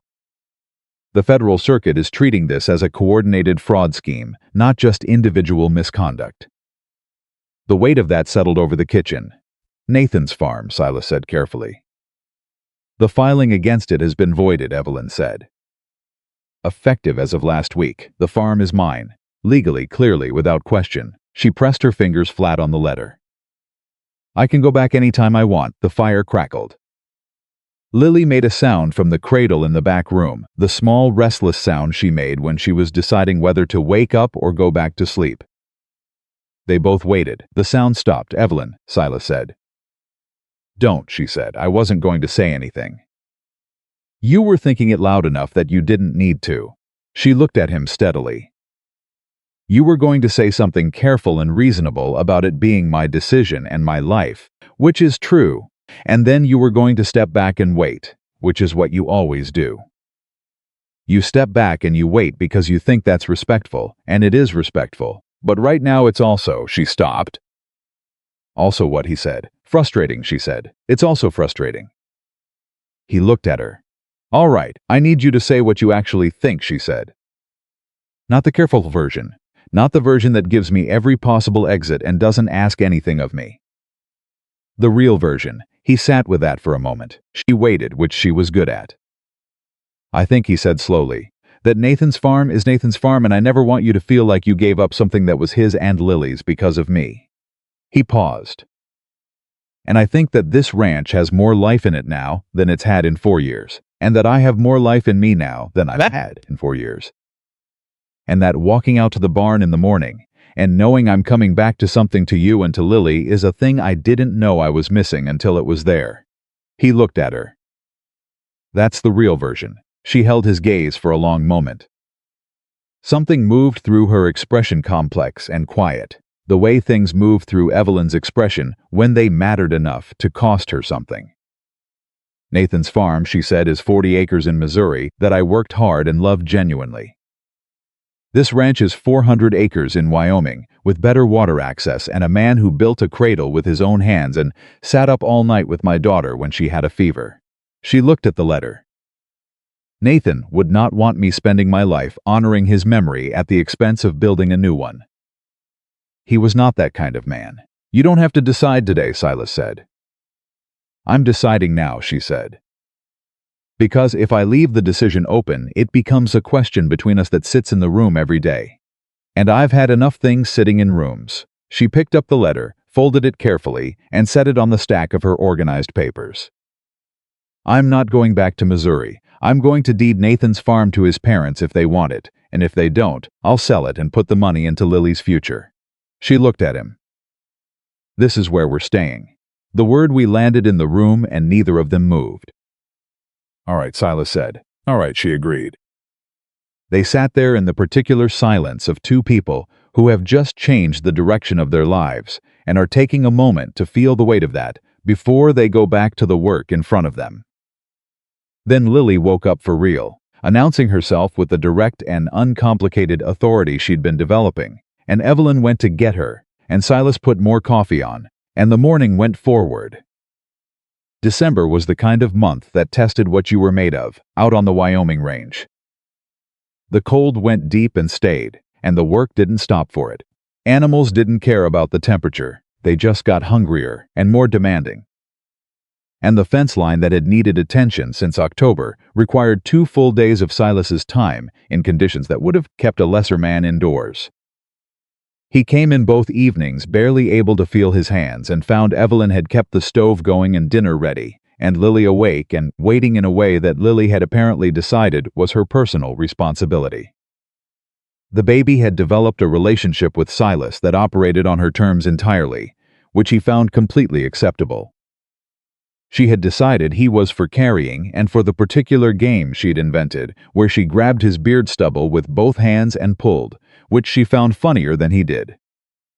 She'd also decided he was the appropriate person to complain to when something was wrong, which meant she'd look directly at him and say something emphatic and incoherent and expect him to fix it. "She's telling you the cat came inside again," Evelyn said one evening without looking up from the stove. "How do you know that's what she's saying?" "Because she makes that exact sound when the cat comes inside." The cat, a large, opinionated gray animal that had arrived at the ranch the previous spring from nowhere and declined to leave, had indeed come inside and was sitting next to the woodbox with the expression of something that had made its decision and wasn't interested in discussion. Silas looked at Lily. Lily looked at the cat. Then she looked at Silas and said something that was clearly a directive. "You're right," he told her. "It's too cold for him outside." Lily appeared satisfied. The cat did not appear to care one way or the other. Evelyn set dinner on the table and looked at the two of them, Silas with Lily on his knee, both of them having apparently resolved the cat situation, and the expression on her face was the unguarded one. The one she couldn't always prevent when she wasn't paying attention to what she was feeling. She caught him seeing it and looked away. "Dinner," she said. "Yeah," he said. Christmas came with 6 inches of snow, and the Geller family and the Harlan family, and 3 other ranching families from the surrounding area, all of whom had apparently decided collectively that Silas Mercer's ranch was where Christmas was happening this year. Martha had organized it without anyone officially authorizing her to, which was how Martha operated, and Evelyn had been recruited without quite agreeing to be recruited, and the result was the ranch house fuller than it had been in years. Maybe fuller than it had ever been, with children running through it and people crowded around the table and food that Evelyn and Martha had been working on for 2 days, filling every surface. Silas stood in the doorway between the main room and the kitchen at one point during the evening and watched all of it, and felt something he hadn't felt in so long he'd almost forgotten what it was called. Not happiness, exactly happiness was too light a word for it. More like fullness, the sense of a life that had gotten filled back up after being emptied. Lily fell asleep in his arms around 8 o'clock, in the middle of a conversation between Martha and Doc Harlan about a medical situation that neither Silas nor Lily had any business being part of. He just sat there with her while the conversation went on around him, and Lily's weight got heavier in the way sleeping babies got heavier, and he looked across the room at Evelyn, who was laughing at something Tom Geller's youngest had said. And he thought clearly, and without complication, for the first time, without immediately pulling back from the thought that this was what he wanted for the rest of his life. This room, these people, this woman, this baby who had grabbed his finger her first night here, and apparently not let go since. He didn't say it, it wasn't the moment for saying it. But he thought it, all the way through, and let himself think it, and that felt like something. Evelyn looked across the room and found his eyes. She looked at him holding Lily, and then she looked at him, just him, and something passed between them over the heads of all those people that didn't need words and didn't want any. Then Martha said something that required her attention, and she looked away, and Silas looked down at the sleeping baby in his arms, and the evening went on. The letter from Nathan's parents arrived in January. His mother, a woman named Clara Brooks who'd written in a handwriting that looked like someone who'd spent a lifetime being precise, said two things. First, that she was grateful the truth had come out about Victor, with whom she'd had a painful and estranged relationship for 30 years, and who had disappointed her in ways she'd never fully disclosed to Nathan because she hadn't wanted to burden him. Second, that she didn't want the farm. She wrote, Evelyn, that land was Nathan's life's work and he would want it to go toward building Lily's future in whatever form makes sense to you. You were the best thing that happened to my son. Whatever you build next, build it well. Evelyn read the letter at the table and then set it down very carefully and sat very still for a moment. Silas was across from her. He watched her read it and watched her set it down and watched her stillness. You all right? He asked. She knew, Evelyn said, about Victor. She knew for 30 years, and she protected Nathan from it because she didn't want him to carry it. She pressed her hand flat on the letter. She carried it herself all that time. Some mothers do that, Silas said. It cost her. Evelyn looked up. Her eyes were bright but controlled. She watched Victor use her grief about Nathan to go after me and Lily, and she couldn't stop it because coming forward would have meant admitting she'd known things for 30 years, and hadn't. She stopped. I'm not angry at her. I want to be clear about that. I understand why she did what she did, but it cost her a lot. What are you going to write back? He asked.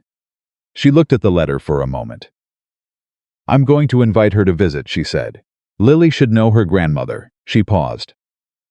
Whatever else is complicated, Lily should know her grandmother. Silas nodded. That's right, she looked at him. You don't mind having Nathan's mother? Of course I don't mind, he said. This is your home. Both of yours. Your family comes with you. She held his gaze and he held hers, and the word home sat in the space between them, the first time she'd heard him say it about her and Lily that plainly, and he saw the moment it landed. Thank you, she said softly. Don't thank me for being reasonable, he said. I'm not thanking you for being reasonable, she said. I'm thanking you for meaning it. He asked her in February. He'd planned to wait until spring felt right.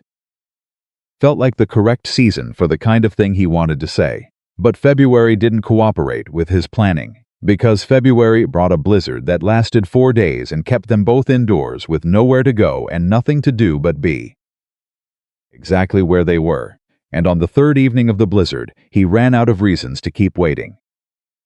Lily was asleep. The storm was doing its work outside.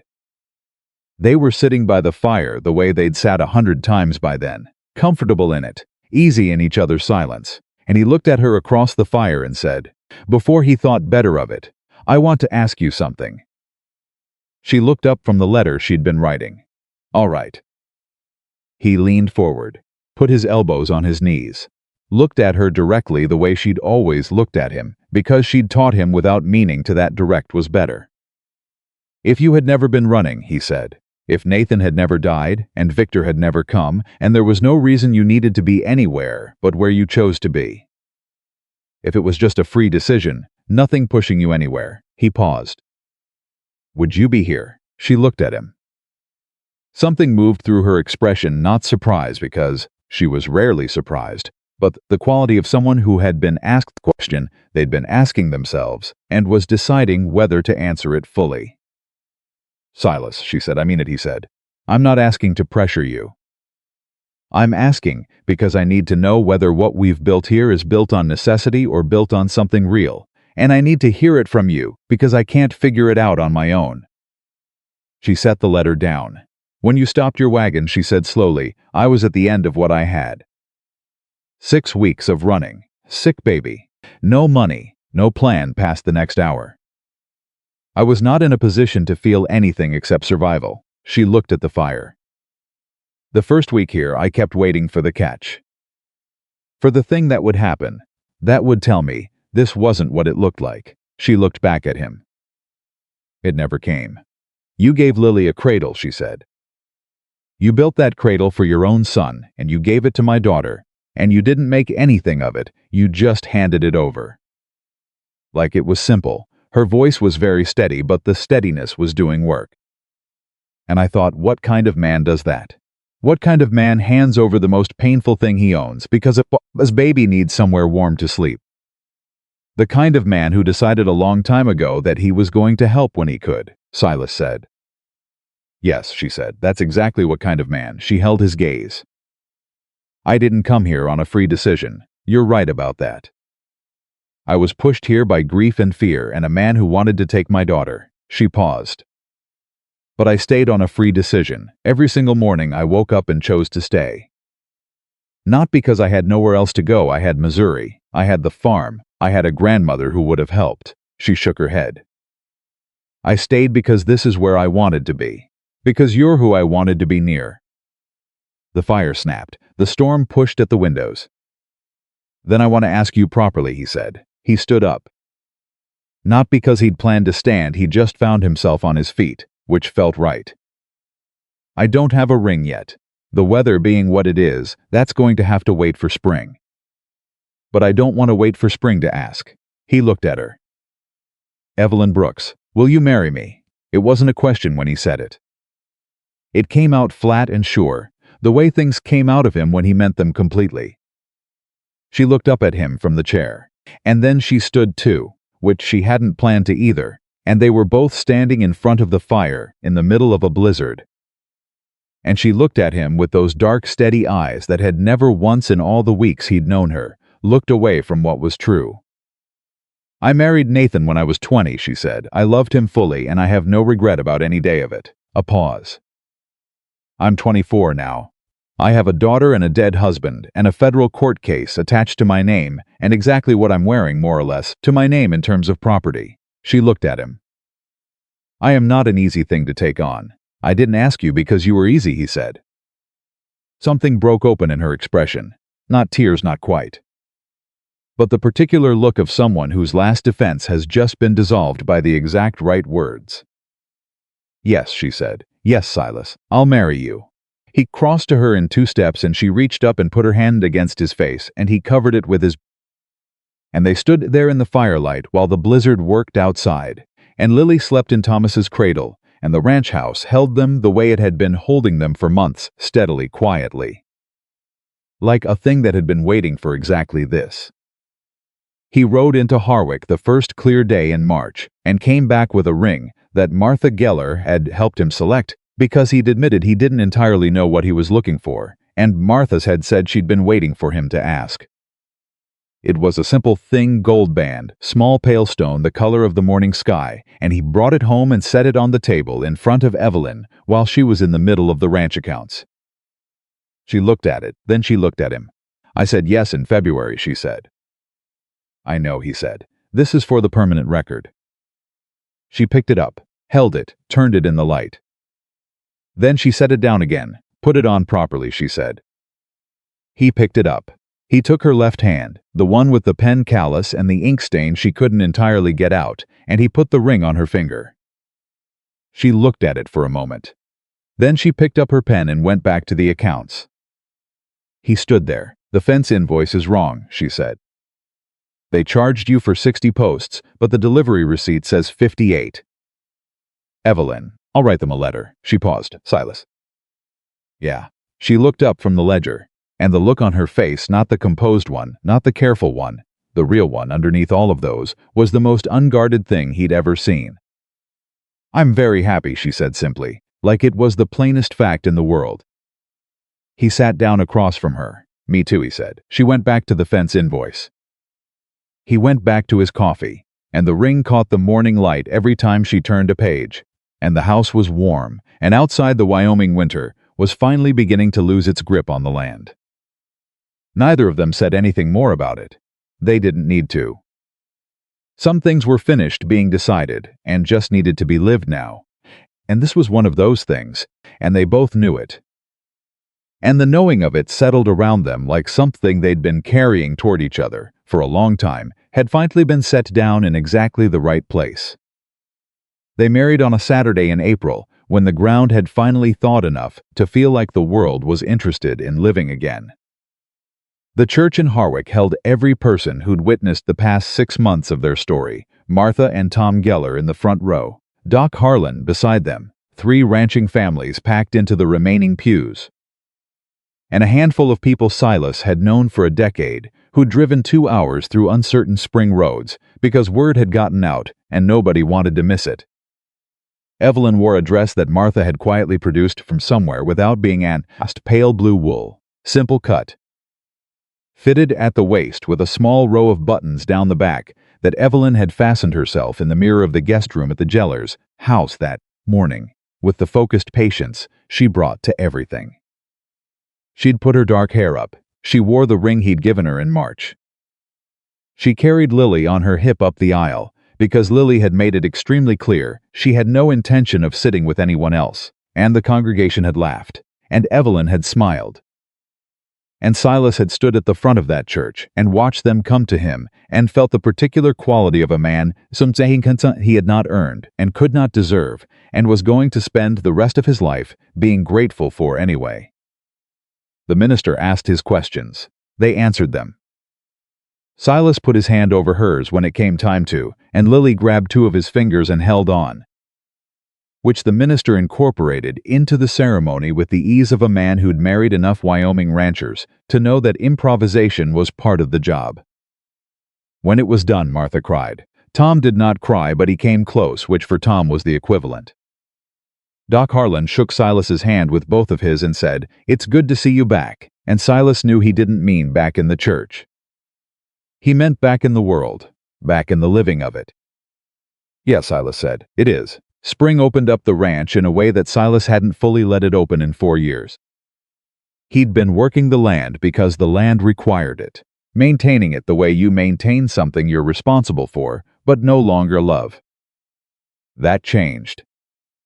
He couldn't have said exactly when it changed, somewhere between the fence repair in December and the morning in February when he'd asked Evelyn to marry him, but by the time the ground thawed and the cattle moved back to the east pasture, and the first growth came up in the south fields, he was working differently. With intention, with the future in it, Evelyn noticed. She noticed everything. "You fixed the gate on the north side," she said one evening. He'd come in from a long day and she was at the stove. "It's been broken 3 years," he said. "I know, I've been watching you decide to fix it and then not fix it since I got here." She handed him coffee without turning around. What made today the day? He thought about it. Figured Lily would be walking the property by summer, he said. Don't want a broken gate on the property a walking baby has access to. She was quiet for a moment. Then she said, "She's going to be running the property by summer. She barely walks anymore. Walking's too slow for her." He smiled. She heard it in the silence somehow and smiled back at the stove. Lily had taken her first real steps in the ranch house in March, 3 weeks before the wedding. Lurching from the edge of the kitchen table to the chair, with the concentrated fury of someone who had decided this was happening today, regardless of what her body thought about it. She'd made it 4 steps and then sat down hard and looked up at Silas with an expression that said she was going to pretend that was the plan all along. Good, Silas had told her. She'd pulled herself up and done it again. By April she was walking. By May she was doing the thing Evelyn had predicted walking was beneath her. She had places to be. And she moved through the ranch house with the directional confidence of someone who knew exactly where she was going, even when she demonstrably did not. She also talked now. Not in words anyone could entirely decode, but with conviction and volume and a clear expectation that she was being understood. And she distributed her talking equally between Evelyn and Silas, with the fairness of someone who had decided both of them were equally hers, and she wasn't going to pretend otherwise. Silas had stopped pretending otherwise, too. The letter from the Federal Circuit came in May. Evelyn read it at the table, which was where she read everything important, with the same focused expression she brought to Nathan's old accounts. Silas was across from her. He'd learned to read the quality of her stillness. This was not the bad kind. She set it down. Victor has entered a plea agreement, she said. Silas waited. Fraud, forgery, and abusive legal process. 3 counts. He's agreed to full financial restitution to all affected parties. Surrender of his bank's operating license in Missouri. And she paused, looked at the letter again. 5 years probationary oversight of all his remaining financial activities. No prison, she agreed, but no bank. No legal authority. No ability to file another claim without federal oversight. She looked up. He's done, not punished the way I'd have wanted, but done. How do you feel about that? He asked. She considered it the way she considered things fully, without rushing. I wanted him in a cell, she said honestly. I'm not going to pretend otherwise. He forged my name. He tried to take my daughter. He did the same thing to other women who didn't have what I had, the documents, the judge, you. She pressed her hand flat on the letter. But those other women are getting restitution. Their cases are on record. And Victor is finished. She looked at Silas. I think Nathan would say that's enough. That justice doesn't always look like what you want it to look like. What do you, Silas asked. She was quiet for a moment. I say it's enough, she said, and I say I'm done letting him take up space in my head that belongs to more important things. She folded the letter. Set it on the pile of correspondence she kept in the corner of the kitchen. That's the last time I'm going to think about Victor Brooks. She picked up her pen and went back to the ranch accounts. Silas sat across from her and drank his coffee and thought that there was something almost frightening about the capacity of this woman to decide something and mean it. To close a door and leave it closed, not because she was suppressing anything, but because she had genuinely finished with it and had more important work to do. He thought it was one of the finest things about her. He'd thought so since the first week.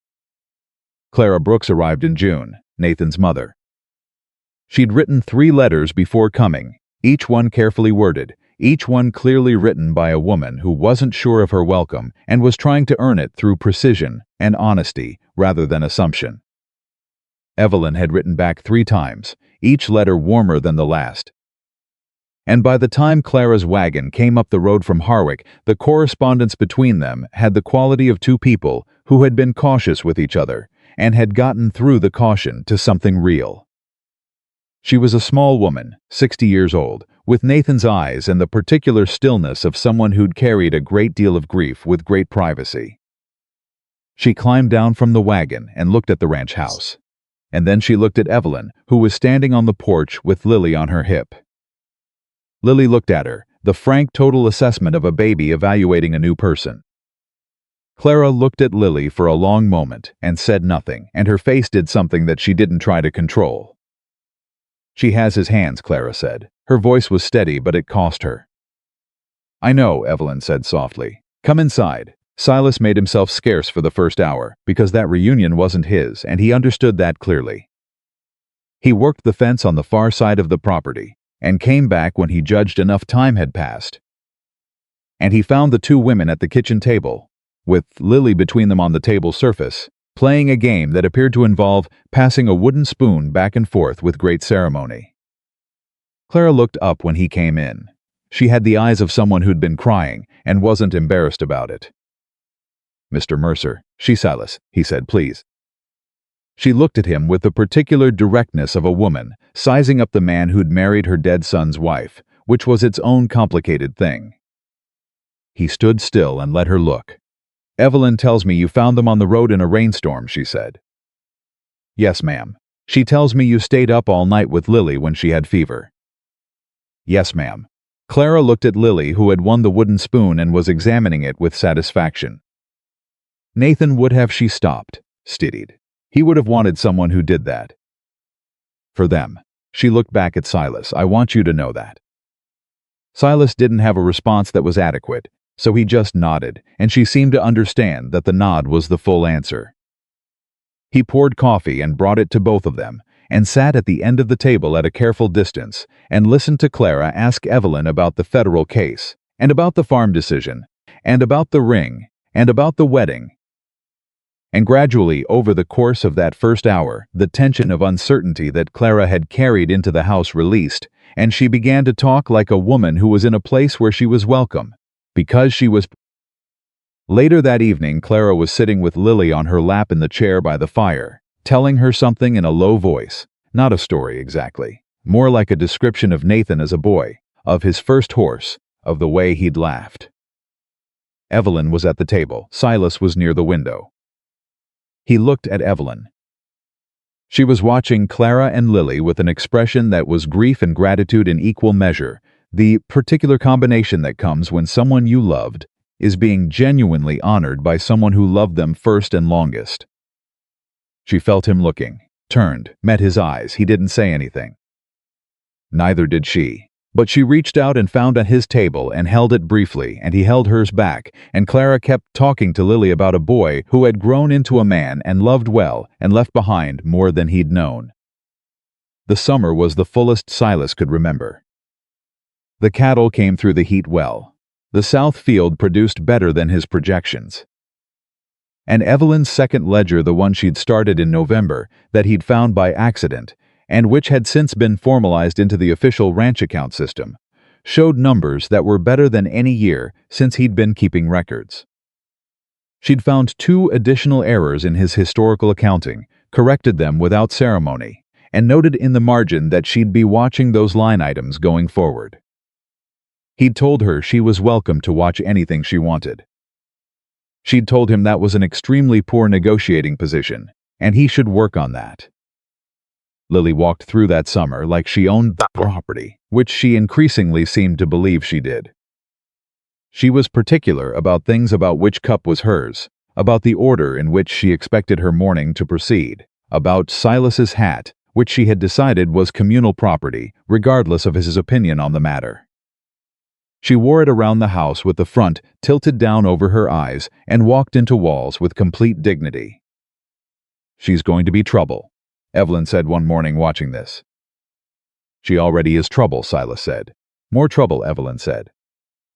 "Organized trouble. She's already planning things." He looked at the baby in his hat, walking with intent purpose toward the cat, who had learned to regard her approach as a weather event requiring preparation. "God help us," he said. Evelyn laughed full and clear and unguarded, the way she laughed now routinely, not just when she wasn't paying attention to herself. It still hit him the same way it had the first time he'd heard it, which he figured was probably how it was going to be for the rest of his life, and he found he had absolutely no objection to that. She told him in August. They were sitting on the porch after supper, the long summer evening going gold around them, Lily asleep inside in the cradle that Thomas had never slept in and Lily had made entirely hers. Evelyn had been quiet through dinner in a particular way, the thinking kind of quiet. And he'd let her think because he'd learned the difference between the kinds of quiet, and this one didn't require interruption. She said, "Silas, yeah, I need to tell you something." He looked at her. She was looking at her hands in her lap, which she rarely did. Evelyn Brooks looked at the thing she was talking about. Not away from it. "I'm expecting," she said. The evening went very still. He looked at her profile in the gold light. She turned to look at him, and her expression was doing the complicated thing it did when she was feeling more than she knew how to contain, but was containing it anyway out of habit. How long have you known, he said. 3 weeks, she said. I wanted to be certain before I told you. I wanted to not. She paused.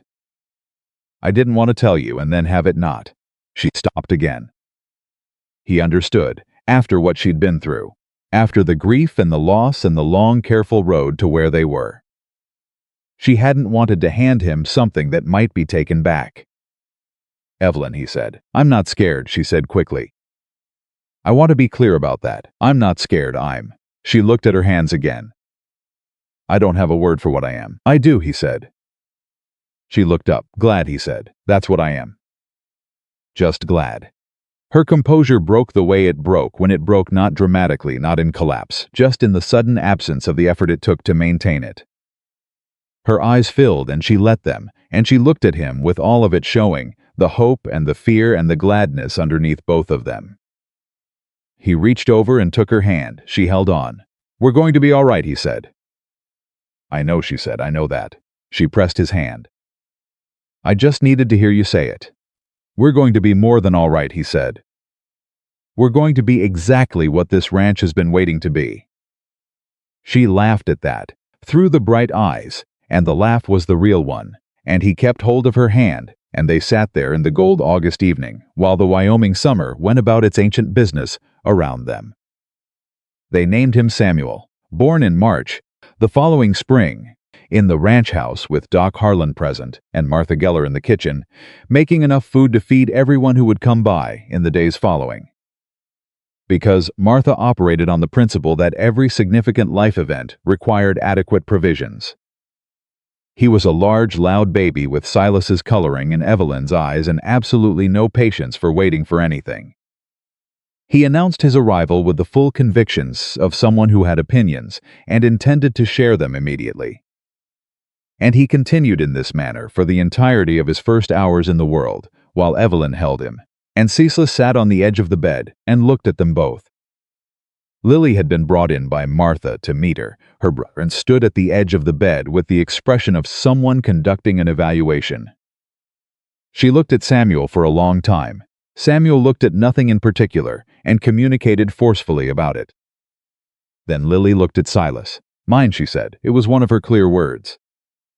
She'd been collecting them recently. Yours, Silas confirmed.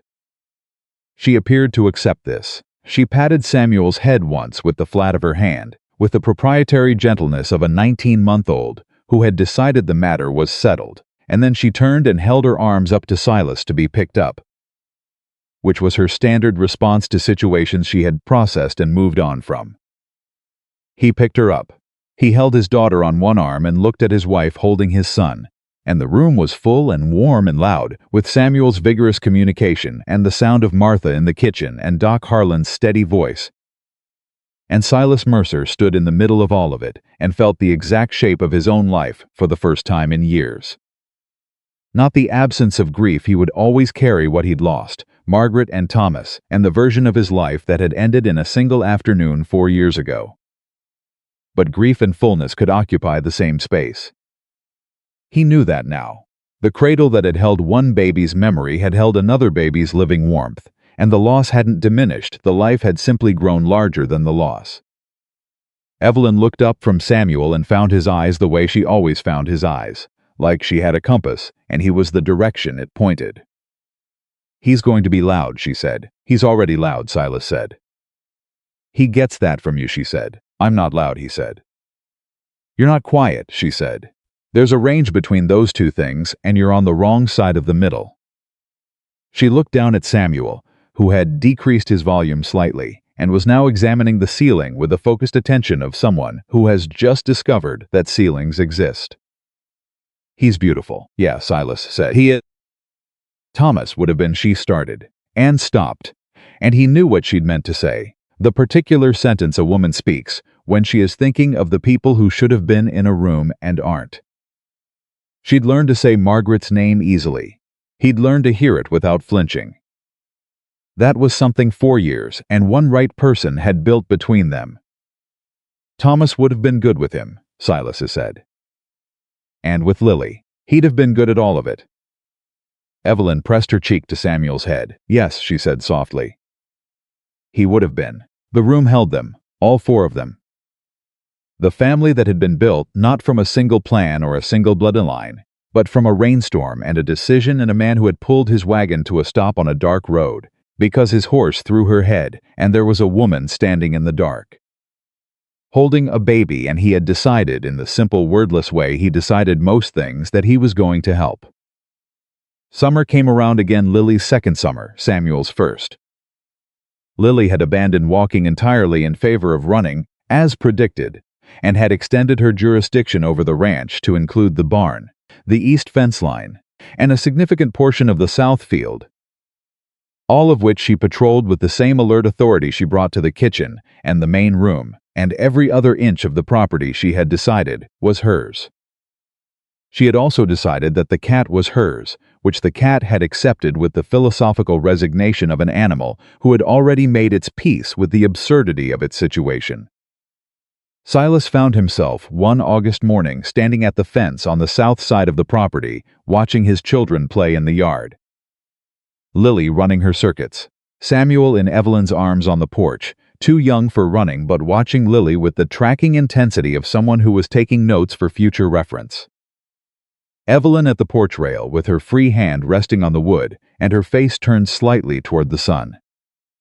He stood at the fence and looked at all of it, at the ranch that had been emptied and had been filled, at the cradle in the back room that had held grief and then held life and would hold life again, at the woman on the porch who had stood in a rainstorm with nothing left and had turned out to be the most capable person he'd ever known, at the two children who had arrived by entirely different roads and were both, without question, entirely his.